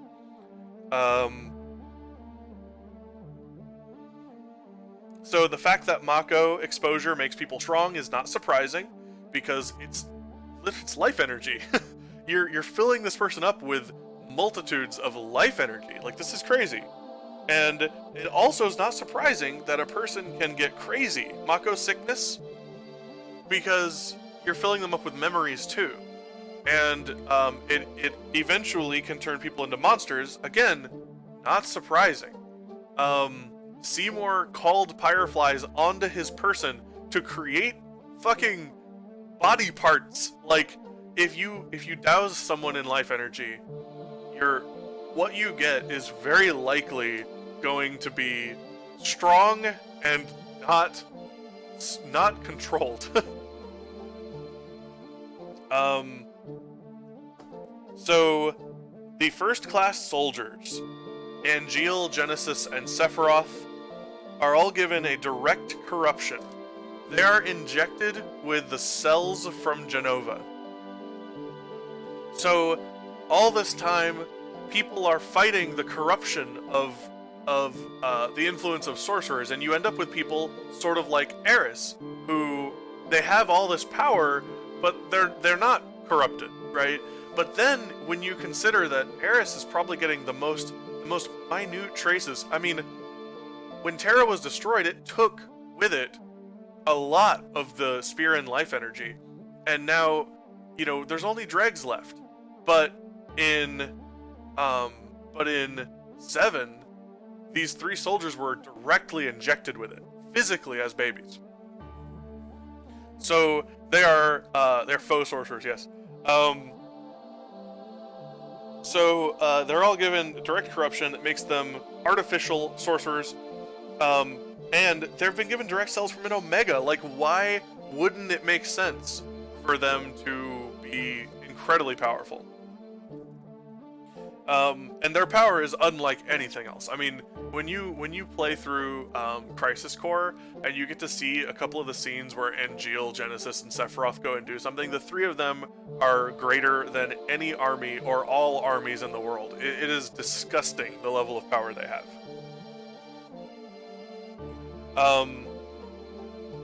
Okay, so guys, so here's something that's really important to talk about. At the end of 7, Aeris... OMG, they're badass. True. At the end of 7, what happens? Aeris is dead. She expresses her will from the afterlife, but it's being blocked. Holy isn't being allowed to be used. So Cloud digs into the life stream and fights Sephiroth's manifestation there and kills it. And when he does, Aeris is no longer being held back. At which point, she commands the life stream to well up out of the earth and physically stop a meteor. Aeris commands the life stream. She commands the planet to defend itself against Sephiroth, Seymour, Jenova, and anything else. She is demanding it. And this live stream obeys. And this is pretty important because this is the slowest moving meteor since the moon in Majora's Mask. It's true. It was really slow. So I think that I'm submitting here that Aeris's demands had a side effect. The side effect was that the life stream has been awoken. It has directly fought Sephiroth, who is essentially an immediate descendant of Seymour. And through the course of having to learn how to fight this, through the course of the planet has a consciousness in some way. Was Bugenhagen also a sorcerer? Yes. The planet has to have it has some will of its own, and when she brought it to bear, she also taught it what was hurting it for this whole time. The spear and life energy. The life energy that didn't belong. And from this point forward, the life stream of Planet Gaia refuses to accept Seymour any further. So, Chaos, good call. Chaos beat me to it, guys. In Final Fantasy Advent Children, children are born with geostigma, where some of their body is rotting. It's got like a black spot on it, and it's a disease essentially. But it's not, you can't transmit it. It's not like contagious or anything. And the disease of geostigma is eventually revealed to be Sephiroth's corruption. But why is his corruption so visible on people now? It's because the planet's done with his shit. It doesn't belong, and the planet is no longer recycling it the life. And so these people, anybody who has any Spearin life force in them, the planet is unfortunately just gonna have to let them deal with it. And in the end, it becomes very clear the planet is pissed. That's true. And in the end, it's very clear that that this is connected to Sephiroth, because he actually commands the children. He mind controls and commands the children to fight the heroes. And what happens?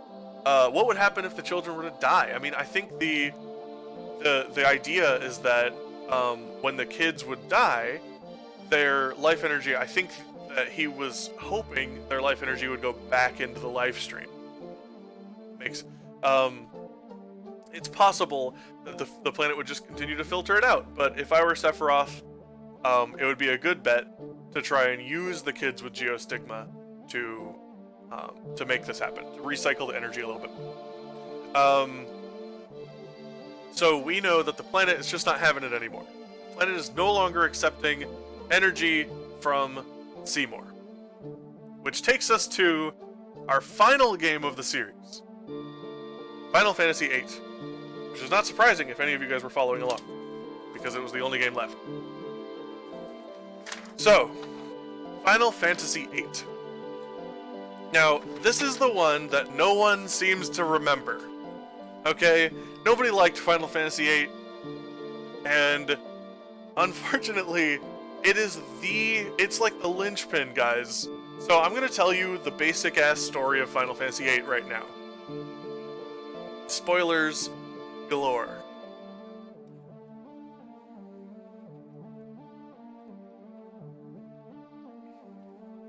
So, here's the super short version. Your characters are seeds, and they grow up in gardens. And a garden is a home, it's a school for kids that were to be raised as essentially mercenaries, called seeds. So, through the course of playing the game, you find out that there's this evil sorceress named Edea, and she's nasty, and she's going to try and take over the world or something. We're not really sure. While you're playing the game, you have multiple experiences where you fall asleep.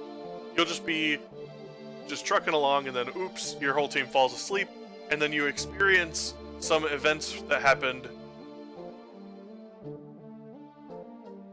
and gone. Like a magic spell. So you, Hey guys, can I just take a moment to stop for a second and say, we have enough viewers and followers on a Final Fantasy United Universe Theory stream that we pulled in leeches. Yes, bask in the troll leech glory.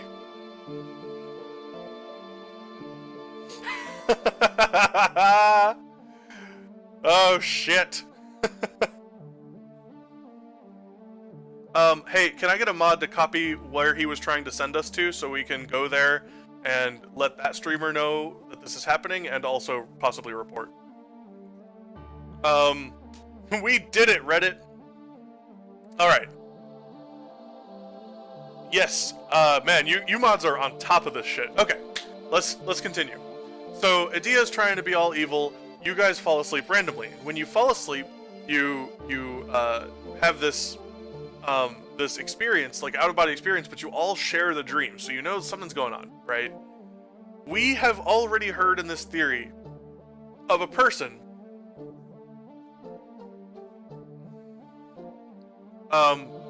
Una. Yes, we've already heard of a person, Une, of a person who knows about dream magic and has been passing it on.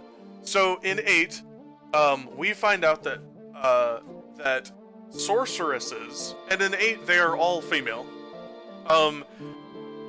sorceresses, they pass on their powers when they die, which sounds familiar. and that there are sorcerers around the world, but there are also a separate sect of sorceresses who who control this time magic, which requires sleeping. So Une is a time sorceress from Final Fantasy III who secretly has been passing on her art for millennia, and it's coming up now. So in Final Fantasy VIII,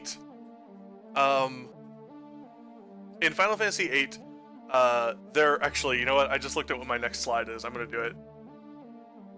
Why does 8 come after 7? Y'all look at Amumba. And you tell me Red 13 didn't get freaky with a bipedal person.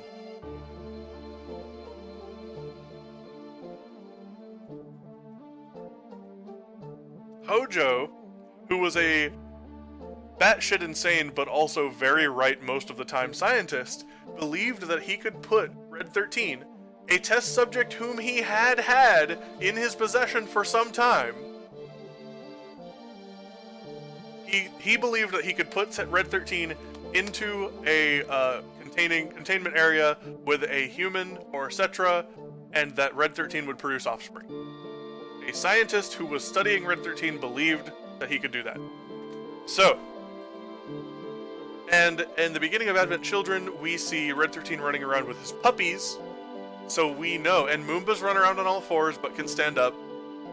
It makes sense, guys. The other thing, why do we think that 8 comes after 7?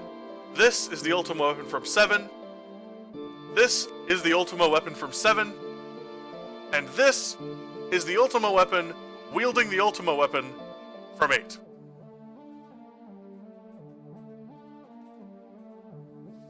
So, also, in Final Fantasy VIII, in order to get the Ultima weapon, to fight the Ultima weapon, you have to excavate it from a deep sea research facility, and when you bring it up, it is, your characters remark that it looks damaged. So when you beat it in 7 and it crashes into the ocean, BAM! BAM City! And we're back. So, continuing on with the story. When a sorceress dies, that sorceress must pass on their powers to another sorceress. We find out later in the game that in order that sorceress cannot die until the powers are passed on. Okay? This means that when someone like Edea dies, she must find another person with the ability to withstand her powers and gift all of her powers to them, and then she can die. And until she accomplishes that feat, she is in her death throes. She's in agony, and the only thing she can think about is dying. Because the planet will not accept them, which has caused two things. It's caused the life stream to filter itself, but it has also caused a condensed, much more powerful enemy on the planet. Because before, you would have the occasional sorceress, like Eris, who could heal people and listen to the planet. But now, you get a bunch of Erises, and they can't die until they funnel their power into one another, until you get one of them that has the power of hundreds of them. As generations move on, the sorceresses only get more powerful. So, in Final Fantasy VIII, when you take a trip to the moon, because of course you would, there is a transportation pad, a teleportation kind of transport pad, that when it's activated, monsters come from the moon en masse to the planet. And this is because when the space station near the real moon blew up, and pieces of that space station flew to the moon, they had things like behemoths on them. So it would make sense for the moon to be a breeding ground for massive-ass monsters. Okay? So, the story of Final Fantasy VIII is that, so you have a sorceress in the future named Ultimecia. And you know who she is because she is mind controlling the sorceress in the present named Edea. The way that she has transported her consciousness through time is by using dream magic. And Elone is Salty, if the planet doesn't accept the energy, then the energy could reassemble into another fiend. That's exactly how it worked on Spira.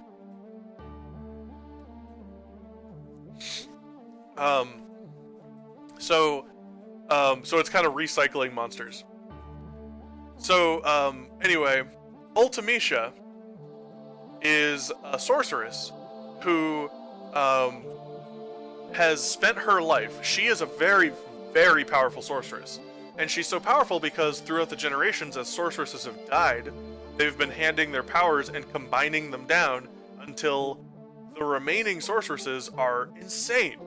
And this Ultimecia is so strong that she actually went around and hunted and killed other sorceresses to become more powerful. She has distilled magic.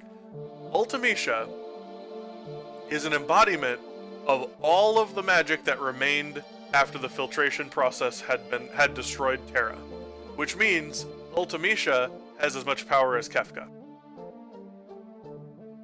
And in addition, there was this other sect of sorcerers or sorceresses that learned dream control, dream magic, and through that, time and consciousness magic, and passed that down. And in the future, Ultimecia has killed everyone. She's killed everyone. And so, eventually, one of the people she killed was going to be a time sorcerer. So, Ultimecia uses this time magic to send her consciousness back in time, like 1,000 years or some crap, to your time, where she mind controls a powerful sorcerer. She has to reach out and grab magic. So she grabs Edea. And Edea is hunting Elone, because at the time, Elone is practically the only Une disciple, time magic, dream magic disciple, powerful enough to also send people's consciousness back in time. And Ultimecia's ultimate goal is to send her consciousness back to the present, where Elone sends it as further back. She wants to exist in as wide of a time frame as she can possibly exist in, so that she can then cast a time compression spell, which she expects the result will be she's going to be dragging her spirit, her energy, across time and smashing the time together.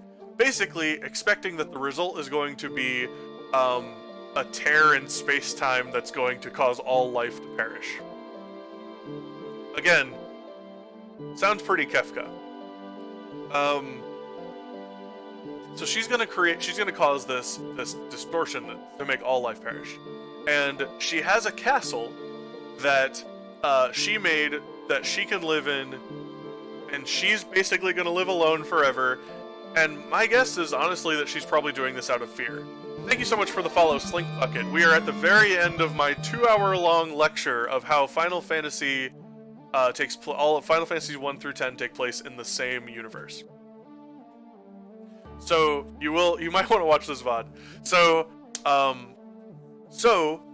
My guess is that Ultimecia is afraid of death, because she's the last sorceress. When Ultimecia dies, there is no one to take her. And theoretically, she could have an indefinite amount of time of suffering.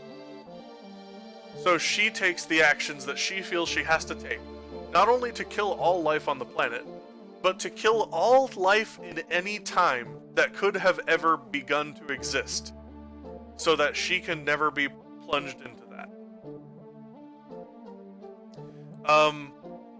So when you decide to face her in Final Fantasy VIII, you have Elone do exactly what Ultimecia wants, sending her back in time and whatnot, but you also have Elone send you too. so that when Ultimecia starts casting the spell and returns to her present self, you are there. And you challenge, and you fight her, and you kill her, and you stop time compression, saving all of existence as we know it. And this is one of the reasons why I think 8 had a really cool ending. So, when you're getting slung back through time, because the compression is it's expanding now, you and Ultimecia, side by side, Squall and Ultimecia, land in a little bit further in the past than you were hoping. You land in front of an orphanage from 20 years ago or however long. And Ultimecia's dead, but she can't die. The planet won't accept it. She has to find another sorceress to pass her legacy on to. And out of the orphanage walks Edea, a moderate at best sorceress. And when Ultimecia sees her and recognizes her as someone who can hold the power that she has to hold, Ultimecia grants all of her power to Edea and then dies peacefully. Upon gathering all of this power from Ultimecia, Edea learns that, 1, I have this insane amount of power, and 2, from some of the memories from Ultimecia, she knows this is going to happen. Ultimecia's going to take over my mind, and she's going to use me to terrorize the planet. What do I do? And that's when you, the main character, Squall, you say to Edea, don't worry. Why don't you go and make these gardens? And you can have these people who are raised in the gardens, who are comfortable with the use of magic, and who are capable of fighting sorceresses. That way, if anything were to happen that you would need, where you would need to be, dealt with, there would be plenty of people who are able to do so. And that I really do like time. I'm a time guy. Anybody who knows me knows that I gravitate to it like a moth to a light. So I really liked that ending. I liked that it ended with a paradox. The gardens were created because you suggested them. Actually, never really got into Doctor Who. Believe it or not. More of a video game guy, though. So here's why this is the end. This is the end of Seymour. Because without question, Ultimecia has every last bit of Spearin and Seymour life energy in her. It can't be any other way, because she absorbed it all, forcefully. And then, she went back in time, only to give it to Edea, where, what's going to happen when Edea eventually passes away? She's going to eventually pass it on. Yes, she is stuck in a finite time loop. So Seymour is stuck here, and in fact, Gaia may very well be destroyed. We don't know what happens after Ultimecia's time, but she kills everyone on the planet. Why didn't an Omega launch? Why did no Omega launch when she killed everyone on the planet? Well, maybe the Omega's already been killed. In Dirge of Cerberus, the Omega is prematurely launched by Hojo, and you kill it with Vincent and Chaos. So, with a fucking gun, you fight it and you kill it. So it's very possible that the planet is no longer capable of spreading. That what I just told was the story of how Gaia, from nearly its inception, has been plagued by Maester Seymour Guado, until the point where, ultimately, his influence led to the planet being completely and utterly ruined with no hope of salvage.